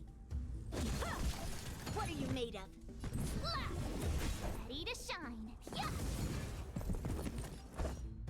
Blade and fight! You'll make good practice. Stop! Right on time. Time to show you what I can really do. Azure Dragon, White Tiger, less cards. Watch this! What are you mumbling about? Isn't this, sword technique? Shouldn't I be saying something cool? All right, check out this move. Mountains.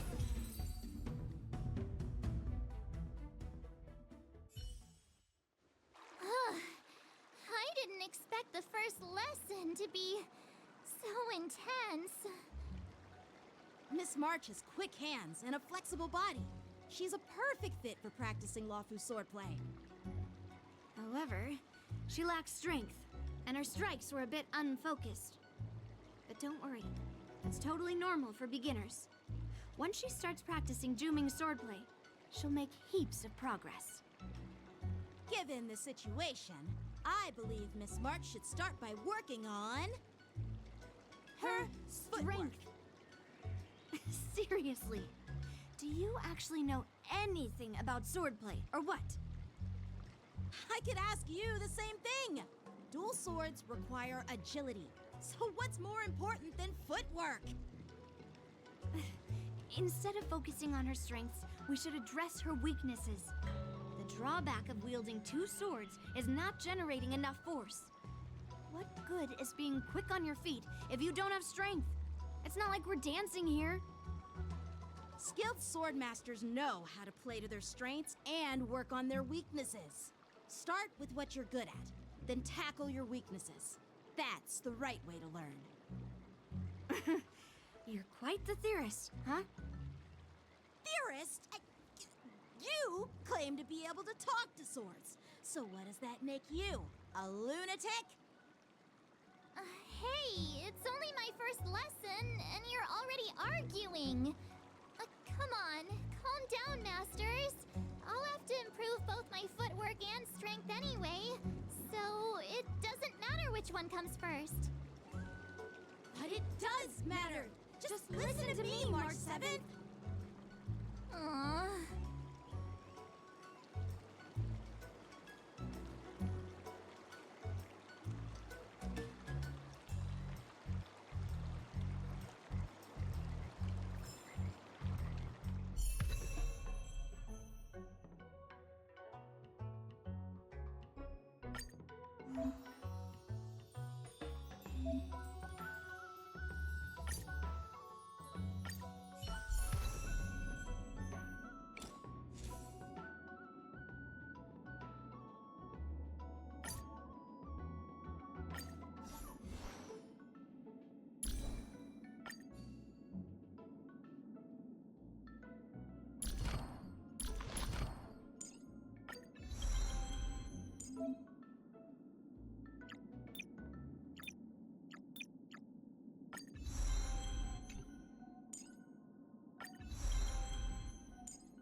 Dear Himeko, Mr. Yang, and Pom Pom, we're all good here on the Xianzhou Lafu, so no need to worry.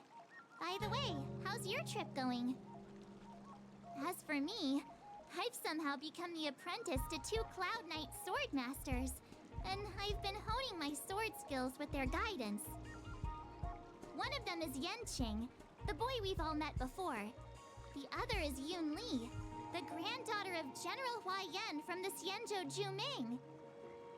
Both masters are super strict, giving me a real taste of how hard sword training can be. I tried to drag her into this, but she refused. Then I tried to rope Dan Heng in, but Master Yanqing wouldn't have it. Still, I didn't let the difficulty get to me. In just a few weeks, my sword skills have improved a lot. Both my masters think I have unique talents in swordplay, and are literally fighting each other to teach me their skills.